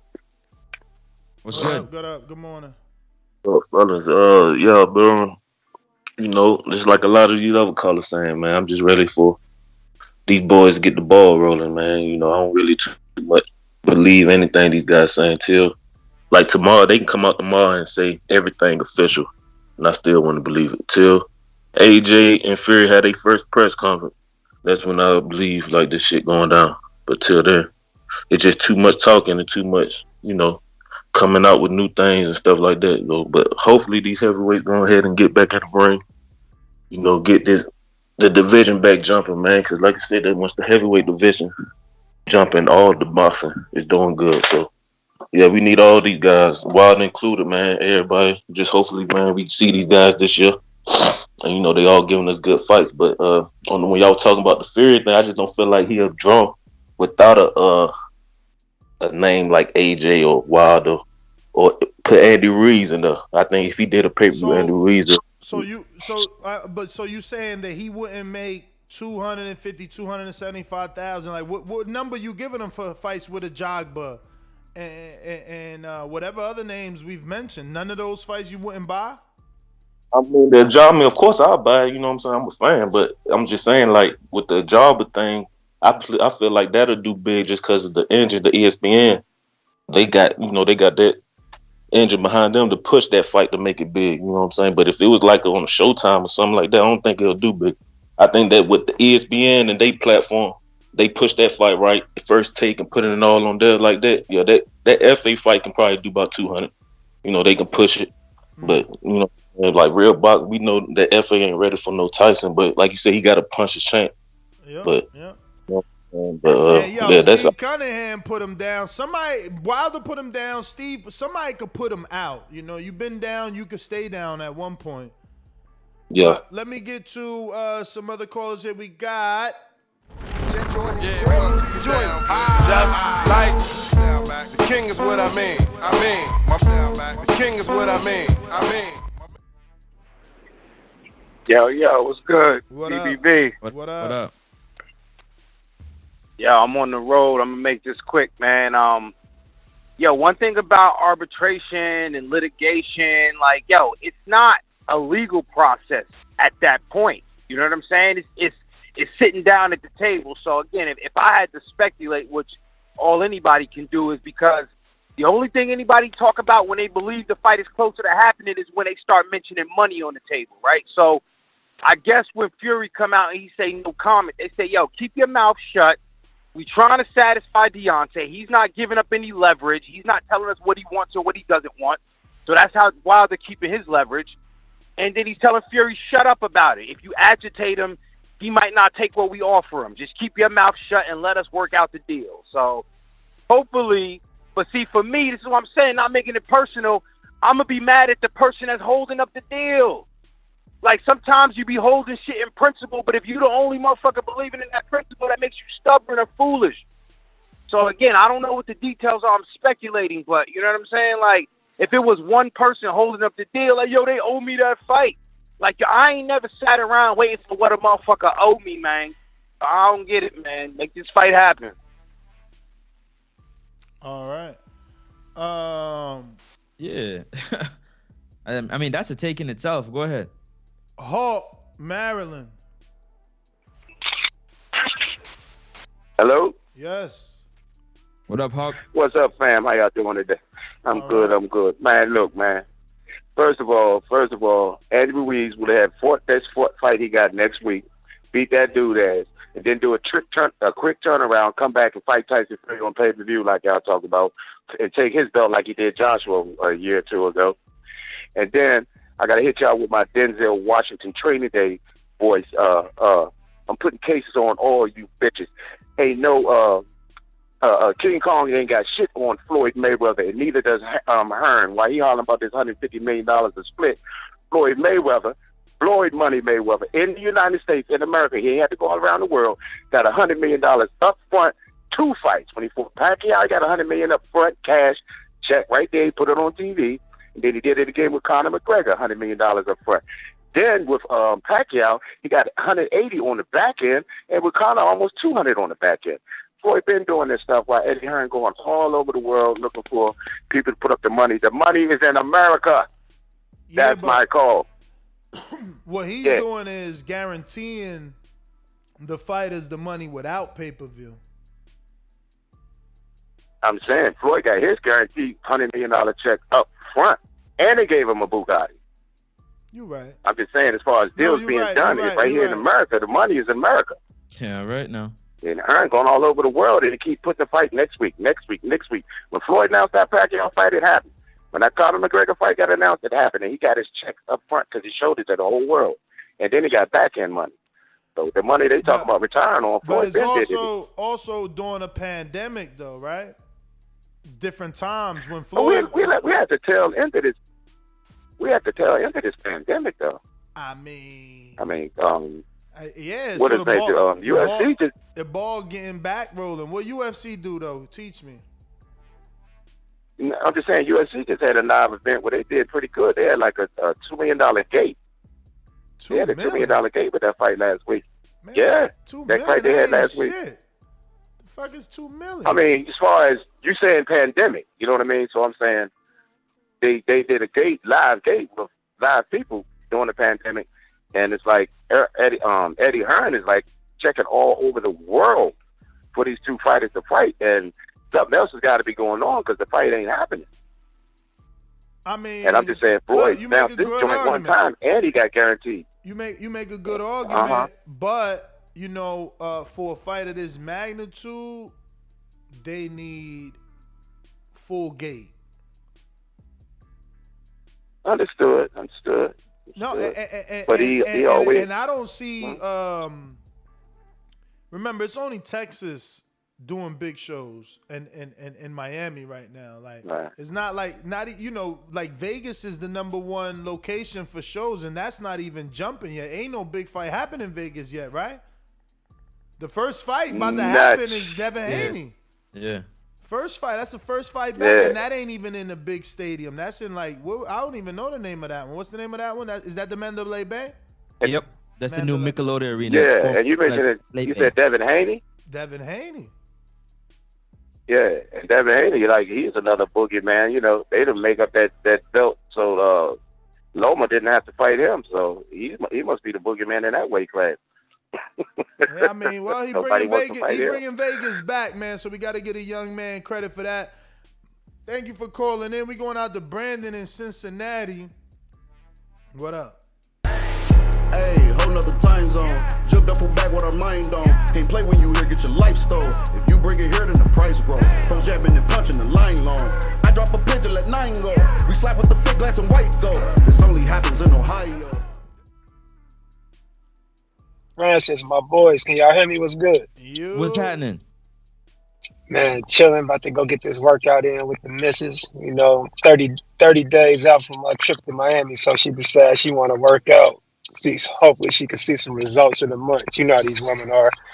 But I think she's trying to get that swimsuit body ready. Yeah, exactly. I've been telling her to do this shit months ago, but hey, just the microwave era. But I think Eddie, man, the things we like about Eddie, and we give him credit for, being outspoken and keeping us updated. It's kind of coming back to bite him in his ass, man, because now we want to know what's going on every few days. So he can't be mad about it. But ultimately, until I hear otherwise, I mean, I think the fight's going to happen. I believe in the man the same way we thought about Al Heyman 5-6 years ago. We depended on him for the big fights. That's kind of shifted to Eddie. Eddie's the guy we look to for big fights now. It ain't really Al and Bob anymore. But what about what Hawk said, man? He kind of had me I was like, yo, I ain't know how to argue that. Like, yo, why Mayweather could get it done here and Eddie got to go around the world? He kind of right. Like, Mayweather got that upfront money. So did Pat. Like, Well, hold on, Ness. But Ness, he ain't got to go around the world for Canelo. He got to go around the world for 2 Brits. So I think that's the difference. They just not big American stars like that. All right, so then tell the world that. So this ain't the biggest fight in the world. Right. It's the biggest fight in the world. It just ain't the biggest fight in the. Yeah, I get what you're saying. If it ain't, I don't. It's the big shit. I don't know. Well, damn. America is a part of the world, but. So outside of America, it might be internationally the biggest fight, but here in America, it's probably not. But like I said, until I hear otherwise, I got faith in the man because, like I said, he's the guy we look to make these big fights nowadays. So I'm keeping hope alive, man. But that's my call. Word, man. I hear you, man. I Brandon, hear appreciate it, man. you. Mario been down that pipe. We going to Josh, North Carolina. What up? What up, TVV? What up? What up? Hey, man. I got something to say, like, for this to be an undisputed, heavyweight undisputed match is supposed to be the biggest boxing match in boxing. So, I mean, I know it's COVID and all, but tell me it's $150 million site fee. They can't get no more for that. So you telling me it's going to be like 75, or what, 50 million, then they got to pay the undercard the rest? Nah, it's actually 75. They making more than 150 million for the site fee. So it's 75 per fighter, and then enough to handle the undercard plus expenses. Well, I'll put it like this, man. The reason why Fury said no comment on Wilder because the arbitration's still going on. I think this is a big smoke screen because I don't know how they're going to do it, but they trying to get out of Wilder. I don't see how they can get out from under Wilder unless they got to pay him some big bucks. But I just want to see a fight, man. Get undisputed. Let's get it rolling, man. Let's get this heavyweight rolling, bro. But salute to y'all, I'm out. All right. Peace. Yo, I wonder, like, since both dudes are allegedly training, like, would they just be like, yo, no AJ Fury, we going back with Wilder Fury 3? Like, would they just out of nowhere make that fight? That would shut down the internet, fam. That would shut down the internet. I don't care what nobody say. That shit would shut down the internet. It'll shut down the internet, but would it mean something to the pay-per-view buy in public, right? Like, hell yeah. Do they know what's going on? Do they know about all this drama, all this soap opera shit that's going on in the background? Do they know about that? Man, that's my thing. I don't know. Yeah, that's crazy though. What if they have, wow, all this talk, and they give us Wilder Fury 3, man. Yeah, because they could sell it. I could see Fury taking to ESPN, sitting down with First Take or with Max and being like, yo, man, I'm tired of this bum Dazn. I'm going to shut his mouth up once and for all, and then I'm going to take the muscle-bound AJ. But that's it. I'm tired of Wilder's mouth. I did it once. I did it twice. I can do it again. You know what I mean? I could see him selling it right there, and it's just like, boom, you get a nice little press conference. Vegas is back. All they waiting on is like the Allegiant Stadium, and then it's like, it could go down. Done deal. That's crazy. That's crazy to think about, though. What do you guys think out there, man? Let me know. Yeah, what if they do that? Do you think the pay-per-view numbers would be super high if they were to go after all this promotion for AJ Fury and they go Wilder Fury 3? Do you think the promotion, the pay-per-view numbers would be high? And if you're on Blog Talk, if you haven't pressed 1, that's why I have not gone to you. So press 1 just one time, and we can allow you to voice your opinion right here on the Voice of the People hotline. Don't forget the number to call in is coming across the screen right now. It's 142-5569-5241. You can also add Nestor Gibbs on Skype to be part of the conversation. Coach Myers, Boomerang, talk to me. Homie status. Coach Myers. I seen Coach Myers on the bench, champ. You boxing training, but like if you ain't boxing training and workout training, you might be, I might not be as strong as him. He doing full lock and loads too. What up, Coach? You can hear me? Mm-hmm. I hear you. All right. Yeah, I'm back in the gym. Just so everybody know. You know what I mean? Just want to let everybody know that I'm back in the gym. Waiting on that Francis fight. Nah, I'm just fucking around. But good show. Y'all doing another show later on or what? Definitely 1:30. We have Untitled post been out since Sunday, early morning. And we got some questions there. I'm going to actually share that now in the live. All right, then. I'm just listening. Good show. All right. Ready. Yeah, let me find those posts. Let me see my messages here because I did have Dominic Crowder hit me up, but again, he was catching a flight. I don't know if he landed yet. He's also trying to figure out Skype. And then Damon hit me up. I sent him the link like at 9:57. So I don't know what happened with him. But we got Big Nick with a super chat. This says the fight is in. Go for it. Yeah, while you're doing that, the fight is in Saudi because it's prime time UK and 6 p.m. East Coast time. Maximus is all pay-per-view markets. If it's in America, it happens at 3 a.m. loses pay-per-view. I guess he meant maximizes. Maximizes, but okay. Do you agree with that though? I mean, they do Saudi that they capitalize on all markets, so to speak. I mean, let me ask you a question. Did Floyd give a fuck, or did he make UK dudes buy his fight versus Ricky Hatton at whatever fucking time he decided, and they still bought it? And they still bought it. Like, he's tripping out here. There's a lot of defense going on, but it's all good. Yeah, it's because, you know what? It's because the U.S. market has been dominating the pay-per-view market for a while, and now you got two Brits who are on top of the heavyweight division, and the heavyweight division is known as the most sexy division in boxing. So why not cater to the UK market? It just doesn't work like that, unfortunately. Unfortunately. Let me get this link for anybody that wants to drop a question for today's Untitled episode, which is always live on YouTube memberships and uploaded immediately after to Patreon, ad-free, and via video as well. If you want to have your question, obviously, read live on the show and answered, drop one in the post, which is now in the YouTube live chat for this morning's Tyson Fury versus Anthony Joshua. The fight could have $150 million site fee episode.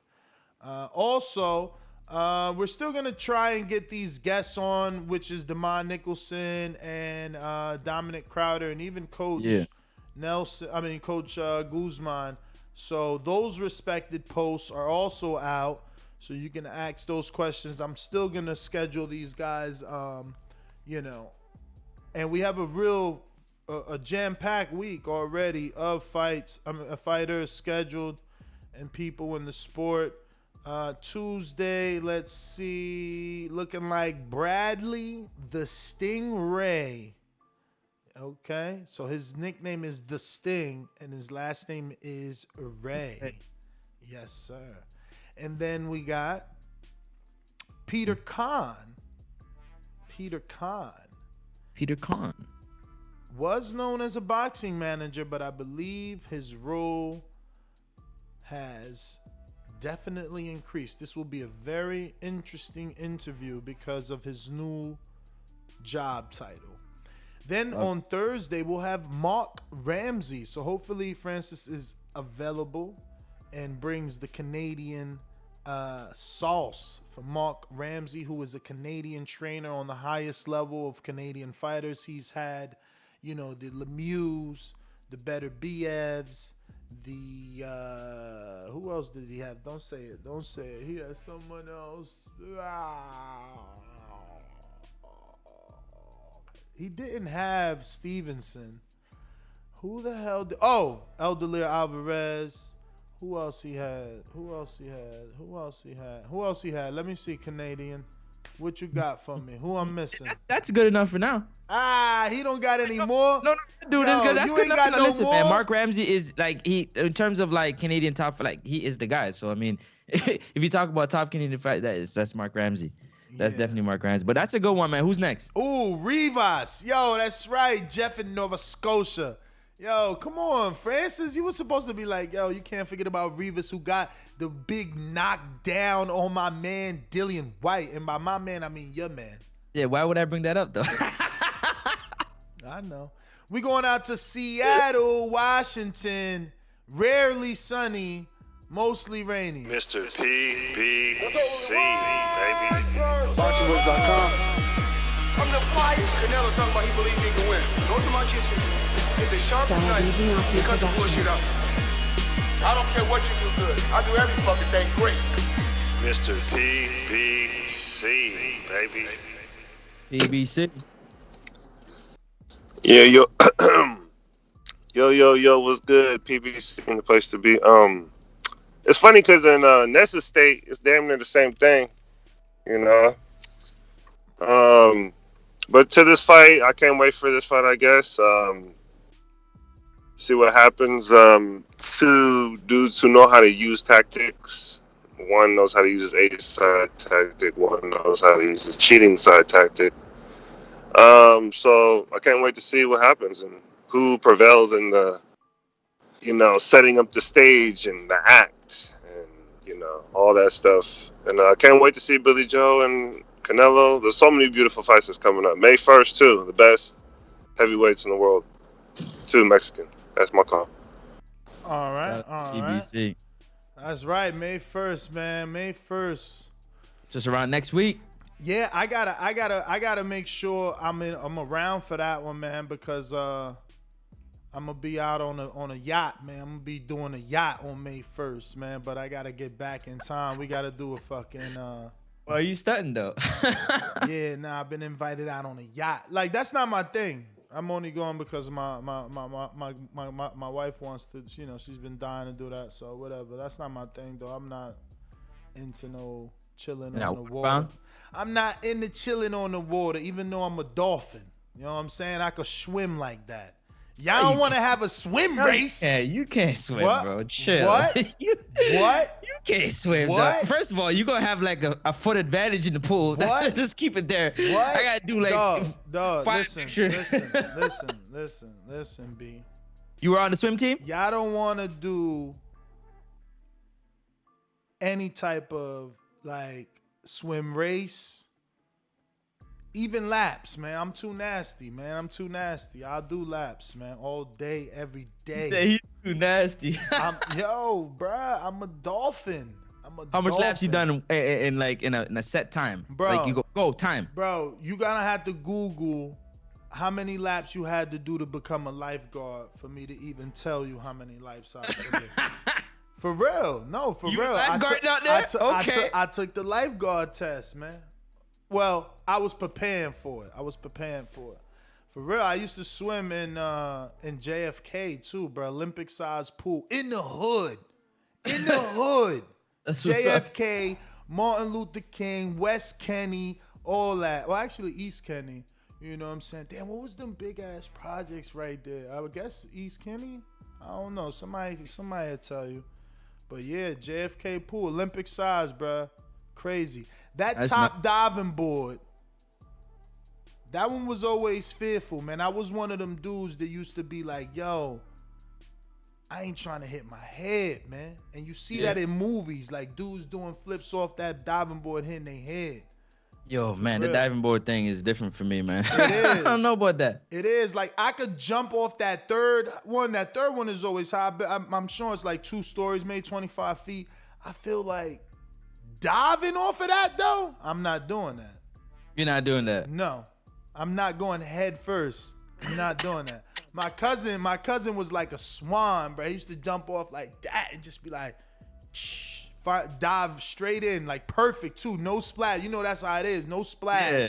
Dang. Bro, he was nasty, but I never never head first off that shit. Them big mountain jump off, them big rocks. No, I'll jump. Yeah, I'll jump. I did it in Jamaica. You know, there's a part in the grill, deep in the grill. I think it's like something with an S. You jump off the rocks. I did all that. And even if you from New Jersey, you know, like Dorney Park, which now changed to Mountain Creek, I jumped off all that shit. All the Tarzan road, that's nothing, but it's head first. It's head first. That's where your heart at. Let me see where y'all, go ahead and try to dive from up there. That's where it's like head first. Not feet first. No, that's not cannonballs and all that shit. That's all good. See, the problem with head first is if you fuck up, you're flipping. You flopping, and then you gonna have that burn. That, you know, that water hurt when you splash, man. What? When you hit the water wrong, you break your back. I almost went Jamaican on you. Break your back, bro. Listen, they don't want to do a swim off, man. Mess around. Yo, check the IG mess though. around and leave them. Did we get you gotta match check the IG. I think you one ready to go. We got a late guest. We gonna go long today. I got a 2:30, and then we got the 1:30. Man, we been ready, champ. I've been asking you available. We got nobody on Block Talk waiting? Nah. We could have ended it, but I'm trying to go long for my mans, man. I want to hear Dominic's story. Yeah, he sound like he ready to go, man. We about to cook it up. Let's do it. Yeah, man. It's crazy. Listen, May 1st, also Derek Chisora versus Joseph Parker, man. Yeah, that's getting no hype, right? No hype, man. Keep it real. Keep it real. Like, normally Derek Chisora fights got way more hype than this. I mean, he even brought in Buddy McGirt in this fight, ain't getting no hype. Something's up. Something's seriously up with this fight, bruv. I don't know. I believe this one's like a barn burner or something. Must be, man, because... Hey, Steve, I said I'm not jumping in head first from a high height. So I don't know what your little backwards joke was trying to say, but Dominic Crowder. About to be in the building. Crowder is who we about to have on the show from Baltimore, Maryland. Look at this young man. Look at this young man. He got a Dominic Crowder. Let me see if this is right. No way, Jose.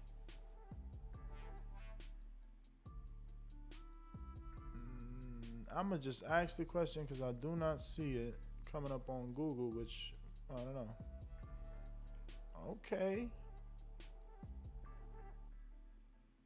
So is it the fact that Parker had a lackluster performance against Junior Fa? Why this fight for, you know what I'm saying, for Parker is not getting the buzz? Or is it just that the UK kind of in their lockdown and they're just not doing their... I'm confused, man. I don't know why they not really loving this fight, bro. I don't know. It's crazy. Don't know. Just don't know, man. Don't know. Usually he gets so much love, right? So it's hard to say. Really hard to say. Apparently we got Taylor Ramirez also before. I guess they're going to be opening up back Vegas. I'm not sure what the capacity of the fans that they're having and whatnot, but their fight's supposed to be taking place, I'm guessing, before May 29th. I got to go back and look at the schedule. That's for Undisputed, man, at 140. Josh Taylor versus Jose Ramirez at the MGM Grand. Yeah. The producer said that's happening first.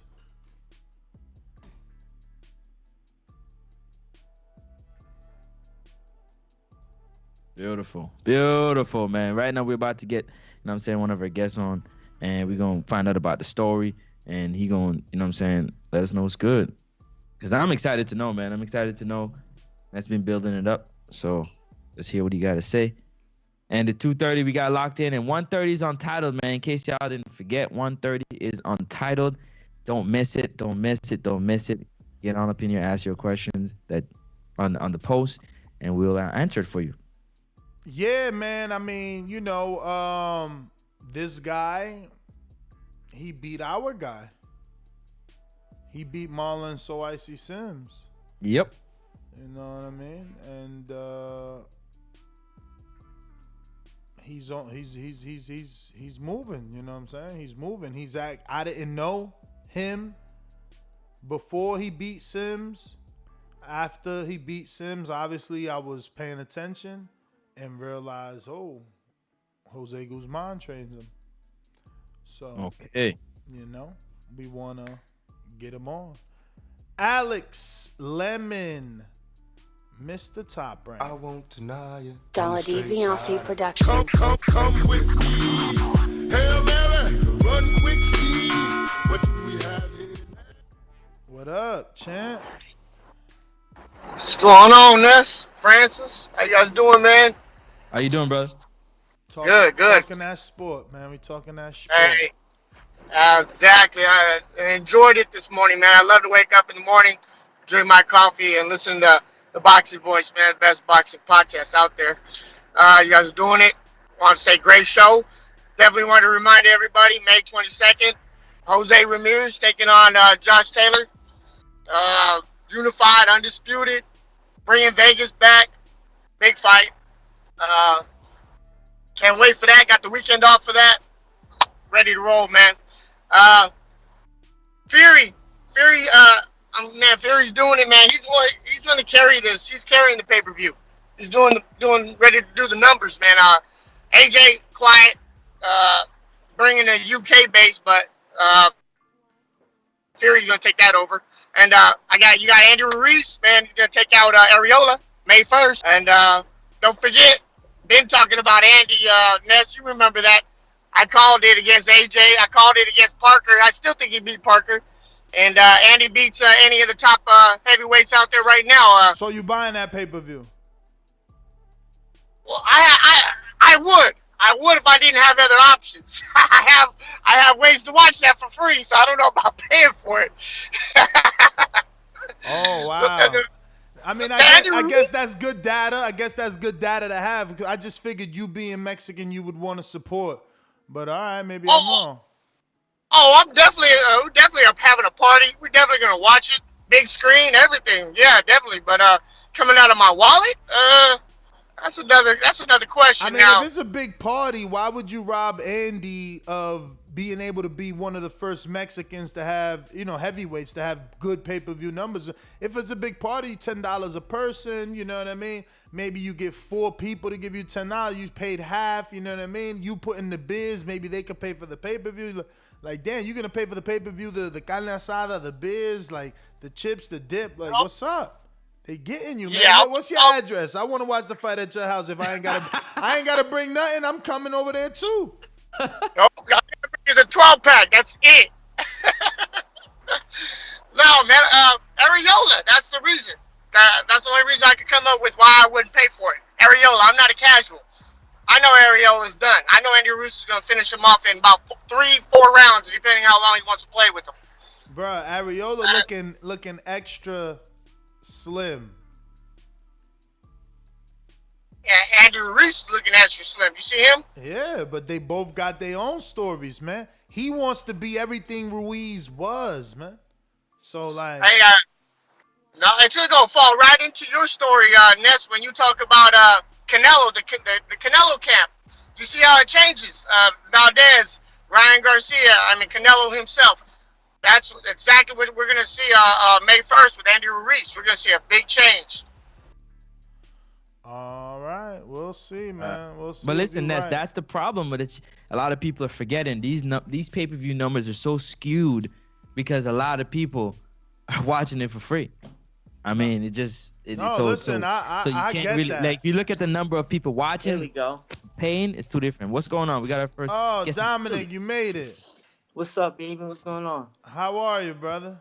Can you turn that camera on? It's really not loud enough. You might need some headphones, but can you turn that camera on? Or maybe your speakers ain't good on that phone, champ. Turn it up on. Here we go. All right. Turn that sideways for us, champ, if you don't mind. Sideways. I don't know if your screen is locked or not. No, we asking about that. 1 second. What about now? There you go. There you go. Now we good. Perfect, man. So, how do I pronounce your last name? Team Crowder? Yeah, Crowder, Dominic Crowder. So I'm gonna be honest, man. This is like an organic story for us because we didn't know you, but you beat one of our own, right? Like Marlon Sims, he calls into this show a lot. You know, he's even been to one of our events, and you know, you took his undefeated record. And during that fight, I noticed that you were trained by Lupin's son, Jose Guzman, man. So I took much interest and wanted to get to know your story, man. So take me to the beginning, man. Because, you know, following you on social media, I see that you are known throughout the boxing community by other professional fighters. So just start me from the beginning. What got you into the sport and how'd you get to this point? All right, hold on 1 second. All right, let me tell you a funny story about you. You don't know me, but I know you. Uh-oh. And this how I'm gonna tell you. You know Mark Breland, right? Yeah. Mark Breland used to bring me into training camp and with Deontay Wilder back in like 2016 and stuff like that, right? And I remember you used to be around, you used to always be around the camp with them guys and stuff. Yeah. Me too. I was in the amateurs though. I was a little younger, Yeah. And I used to just see you, interviewing them guys and all that. And I used to want to interview from you bad, man, back in the day. Man, I'm sorry. Yeah, I wanted an interview from you, And I'm like, one day I'm gonna get an interview from him, you know. And it's crazy because like it's like now we here. Now it's my time, you know. Timing is everything. It is, man. That's amazing. Honestly, I wish you would have said something, man. You know, I wish you would have been like, yo, you gonna know my name later on, cause here we are, you know, and we know your name now. And like I said, man, you know, I thought Marlon was gonna be a problem for anybody because of that height and reach. Yeah, I mean, he got the height. He's strong too. I met him in person. He's like almost my size. I'm 6'5". I'm like, damn, Marlon is tall. So talk to us about that fight. You know, what made you take that fight? Did you know of Marlon? And then just tell us about the performance. So my manager, he was like, "You gonna be fighting next month." He just sent Marlon Sims through. I never heard of him, never knew nothing about him or nothing. But when I see him, I'm like, oh, he 8-0 and he's 5'10". That's like fighting myself, you know, because I'm 5'11". So, but I fight at 122, and I noticed him. He used to fight like 140 in the amateurs and stuff like that. So I knew coming in the fight, he was gonna be the bigger person, you know. But as I'm watching him, I'm like, I just seen some holes in this game, and I know me. I know what I could capitalize off of and what I can't. But when I seen him, I'm like, yeah, that's a perfect opponent for me. Perfect record. This will boost my career up where I needed to be, you know. So I jumped right on the fight. You know, I went down to Florida. I got really prepared for it. I had great sparring. I took training camp serious, and, you know, I dominated the whole fight every round. So, oh, go ahead, Francis. No, go ahead. I was just saying, wow. Oh, so who's your manager? Who offered you this fight? My manager's name is Adam Glenn. My coach is Jose Guzman and Mark Breland. Mark Breland was my first coach, you know. That's how I knew about you. You know, he used to always bring me to camp. Yeah. But as we went pro, he came to my first 2 fights after that. You know, he been going through the little thing with Deontay Wilder, so it's been a little up and down. But we about to start back, you know, now. But, yeah, like Adam Glenn, he my manager. And, yeah, so he signed me, I turned pro in 2019, the ending of 2019. So I got 9 fights now. I've been busy. I just been fighting like every month or every other month, even during COVID, you know? Yeah, I see in 2020, you definitely had a lot of fights. Yeah. Looks like, what, 4? Mm-hmm. That's not bad. And, you know, we're in 2021, and here you are having your second fight, or you already had your second fight in April versus Jesus Martinez. Yeah. Let me jump in here real quick. Hey, Crowders, how you doing? This is Francis from Canada. What's going on, bro? I just wanted to ask you, how long did it take you to get comfortable or start to pick apart those holes you've seen in Marlon's game? Second round. The first round, it was a little close, you know. It was a fill-out round, you know. I had to see what he got, see where he was at with everything. So the second round, if you watch the fight, I took over from the second round. It was just one-sided.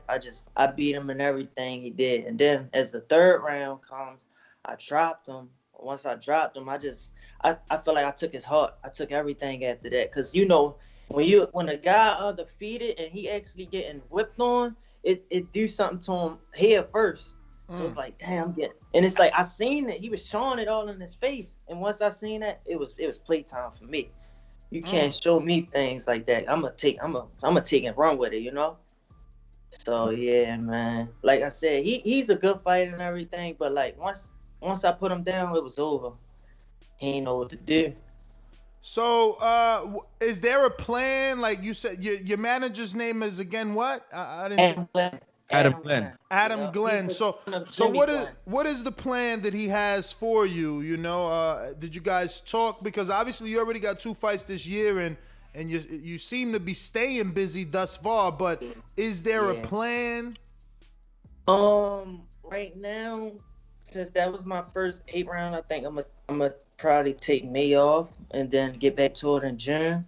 I know, like, right now I'm at the point now where we can have some great opportunities coming my way, you know. Like, I'm ranked 18 in the country. I'm like 150 something in the world. I'm in a good position right now, you know, as though we could do whatever we want right now. But I don't have a promoter yet, you know, and that's the thing I want right now. He been saying he gonna get it done, but that's what I want to be my next move. I want to start getting more publicity and things like that, you know, to become a bigger star, you know. That's what I want. But I know we're gonna finish fighting these 8-rounders. You know, we're gonna get good opponents with winning records. That's where I'm at with it right now, and we go from there. You know, I want to get to at least a small title. You know, within this year, I want to fight for something this year. Mm-hmm. Awesome. I want to ask you real quick.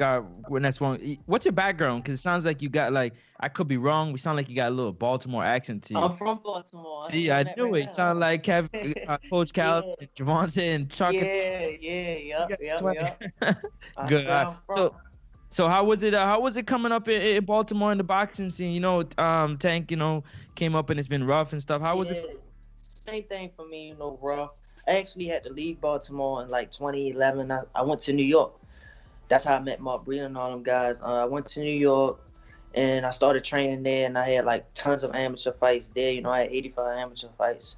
So that's where I mainly like was known at in New York, you know, for boxing. But I'm from Baltimore. Everybody thought I was from New York, but I just go there for boxing. I trained and I come back home, you know.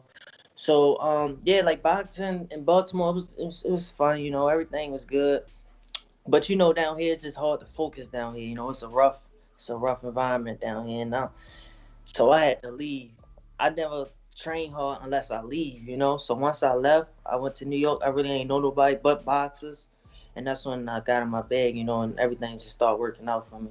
You know, I was a great amateur. You know, I had a lot of 85 amateur fights, 2 times Golden Glove, 3 times national, ranked number 2 in the country, 11 times state and regional champion. I won a lot, you know. That's what I was gonna ask. Like, why? Again, I've never heard of your manager, and that doesn't mean he's not good. But Yeah, I'm wondering why a guy that's won 3 nationals, that has that, like, why aren't you with a top rank or a split T, or like what happened? So me being in Baltimore, you know, it's not that much opportunity like in New York and everything like that. So I went to New York.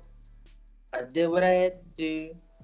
When it was time for me to turn pro, it was like, I fight 118, 122. So it's like a lot of guys don't really want to deal with them weight class. They say it don't make money and stuff like that.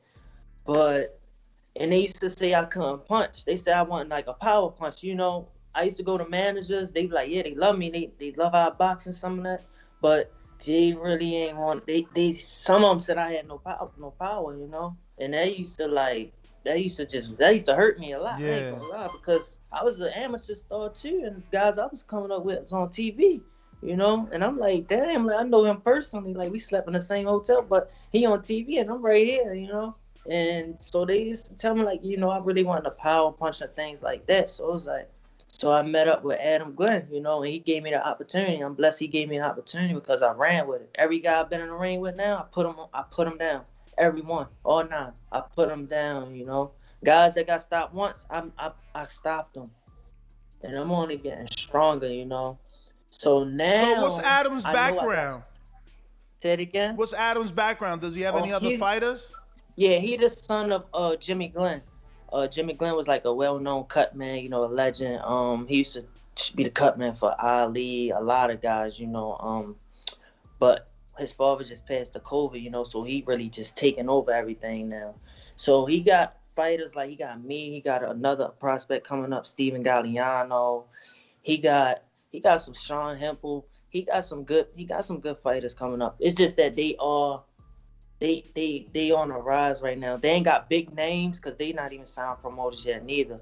I might be he got this guy named Joe Ward. He's big. He signed with Lou DiBella. He big over on Ireland. But like the biggest name he got, I say me and Joe Ward, you know, I think we the biggest names he got so far. Because we come out that we had that name in the amateurs, so you know it carry over to the pros. Yeah, I mean, I'm shocked. You know, I know it's hard, but we got guys like Rashid Warren. Obviously, he's a 3-time Olympian. But you know, he got signed and he's a lower weight than you. And even Stephen Fulton right now, his division, you in that division. They need names for him. So you know, I'm sure you keep doing what you're doing and you'll get noticed or get some opportunities. Go ahead, Francis. Yeah, I wanted to know if you didn't have any Olympic dreams. Yeah, I had I went to the Olympic qualifiers in 2015, something like that. It was when we was fighting without no headgear. I had lost to the guy Christian Williams, and so after that it was just like, and then like with the Olympics, it's like they already be having their picks, you know. It's just been too much, so I just kept fighting amateur, you know. And then I was like, I'm gonna make my name in the pros, you know. That's how I was going about it, and so I just went on to turn pro, you know. So my follow-up question. Sorry, Des, go ahead. I just wanted to ask how you linked up with Mr. Guzman. Oh, I met Jose in nationals and national Golden Gloves 2018, 2017. One of them. I went to the semifinals. Yeah, I just had met him, and you know, when we go to national Golden Gloves, they got team coaches. So I let him work my corner for one of my fights, and I liked it. You know, we won like 4 times straight, and I'm like, I kind of like this dude. You know, he experienced. He don't panic in the corner. You know, and he just keep it basic, and that's all you really need in the corner. You don't need them guys that just be, you know, you just need to keep it basic, and he knew what he was doing. So, I told him my situation too. Like, bro, I'm gonna go pro, but I ain't got no promoter, none of that. And he like, don't worry, I got you. You know, and he the one who got me with Adam Glenn, but he's like, your opportunity gonna come, bro. You just gotta stay with it, you know. Mm-hmm. And so far, it's been like everything just been going up, you know. So I know that you. Sorry, I know that you took on a You had to go to New York from Baltimore. So are you rapping Baltimore or New York? Both, man. I'm from Baltimore. My Baltimore people love me, but New York, they love me too. Like, it's like I got both of them on my back right now, man. They both rocking with me, you know. Definitely. So you hold camp in Orlando at Coach Nelson's gym with Jose Guzman, correct? Yeah, we did our last 2-3 camps there. I love it down there, man. So give me some of the differences from being in New York and holding camp in Orlando. First I'm gonna say the weather. The weather always great down in Orlando. Mm-hmm. The sparring better. That's like in Orlando. It's just dogs down there. You know, a lot of Puerto Rican work. You know, that's what I need because that's all I be really fighting. Puerto Ricans and Spanish people. You know. Mm-hmm. The sparring different. It's way more intensity down there. And it's like real campus away from everybody. You just surround yourself around boxers, greatness like Josue Vargas, Tevin Farmer, Edgar Berlanga, he just was down there. Big Baby Miller, Steven. It's just nothing but names down there, you know. And you around them guys, you ain't got no choice but to, you know, be great. So I was like, yeah, I love it down there. I want to keep doing camp down there. They bring out the best in you, you know. So I want to assume you've sparred Leon Rodriguez with the with the long hair, also trained by Guzman. Oh, that's my boy. I just left him this morning. No, we together. We spar all the time, though. Yeah, that's what I'm saying. I want to hope that you sparred him. Yeah, he got me ready for my last fight. Yeah, we spar all the time. I like him, man. I got to see his last fight in Orlando at the casino. He did really well. Yeah, I sparred both of them guys that fought. I mean, them two that fought, I sparred both of them. And the two guys that fought after them, I beat both of them. That's what's up. So how was your time with Eric Berlanga? You know, did you know about him? When he came, it was like I was leaving, but he was down there for 2 days, and we was just in the gym training. You know, I got to see him get ready for Nicholson the other day. He was looking good, you know. I mean, he a beast, you know. That guy a beast. I'm a fan. Yeah. He did his thing. He did his thing Saturday. Yeah. So obviously you've sparred also with Josue, or is he too heavy? Yeah, Josue, me and him, we sparred like 3-4 times. But like with Josue, he sparred me, but he don't let all his power go. But he let me know. He let me know when I'm, you know. Yeah. He'll let me know if I'm doing something wrong. He'll catch me real good, but he won't like try to knock me out or like anything like that. Mm-hmm. Okay. So he's giving you good work. So he's giving me good work. So he's giving you work. He's not dogging you. He's giving you work. That's what's up. Exactly. You know, egos can play. You know, egos can play a big part. You getting it with somebody. You just want to, you know, dog everybody. You get with. For sure. Yeah. Yeah, he know where he at with it, so he don't need that. You know. Mm-hmm. That's my brother right there. He another great fighter. He had a good performance too the other day. Yeah, sure. I gotta ask you a question, man. Now, this question is gonna be a little strange, but like out of the gym, like who would you say push you the most when y'all working out together? I feel like I work out harder than all them guys. The the Steve Galliano and all them guys. But like it's just good. Like Steven Galliano, he the one. Like me and him, we do everything together because we got the same manager. So we basically do. We wake up together when we go to sleep. We do everything, man. So like me and him, we just be trying to push each other, you know. Bruh, man, speaking of Eric Berlanga, I gotta ask, because, you know, I seen him in one of them 3-wheel motorcycles like you was using. So I don't know if Fame and Fortune is your sponsor or not, but I don't care if they your sponsor, if you want to shout them out, because I love that little bike they let you use. I always wanted to get in one of those, especially after seeing Eric Berlanga ripping through New York City and his shit with his wifey. I'm like, damn, this takes a motorcycle to a new level. So I just want to, how was it driving it? And, you know, did you have fun? Yeah, man, I had fun. That shit is fun, man. Like, I want to do it again. I gotta them get famous Fortune guys, like they just all fun, you know. And they don't sponsor me, but like I represent they gym a lot, you know. So they just do little things for me here and there. But yeah, man, that 3-wheeler, that joint is fun, man. Hey, Ness, I'm not gonna lie to you. When I came to Florida and we were driving, I said the next time I come to Florida, I'm renting one of those, man. Bruh, what he say? That thing looks and they let you all over the highway. Yeah, they're mad at them on the highway. I don't know what you were looking at, bro. Them things. Those are the keys. Like, you want to drive, huh? Yo, this one, the one that you in is so, it looks luxurious. Like the leather looks, that peanut butter guts look so nice, right? Man. Yeah. And then the wheels, them rims look good. I mean, damn. So I love that shit. So when you in Orlando, I mean, do you have family or you removed from everyone? Yeah, I'm removed from everyone. I'm just straight boxing. That's it. Sparring, training, go to the hotel. That's it. Every day until the fight. Wow, locked in for sure. So you bring your video game or what? What you doing in the hotel? Yeah, my boy, he bring his game. Other than that, I just be on YouTube watching boxing, Instagram, talking to my girl. That's it. That's what's up. So obviously, being from Baltimore, do you look up to Gary Russell? Got some work with Gary Russell? I sparred with his brothers, Antonio Russell. He like 19-0 right now. Gary Russell, that's my boy. We actually went down to his gym like 2 months ago. You know, we sparred with his brothers, and then he took us out to eat and things like that. You know, just giving us free games, stuff like that. But Gary Russell, he definitely my top 3. Like, top 3 and I fighter? like Tank too. Yeah, and I like Tank too. Tank great. You know. So have you linked up with those guys from Baltimore, like Tank and Truck and Truck? That's my boy right there. We just was on the phone like 3 days ago. Malik Warren. They're my boys. Hawkins too. I like Hawkins too. But I'm more closer to Truck. You know, we're more closer.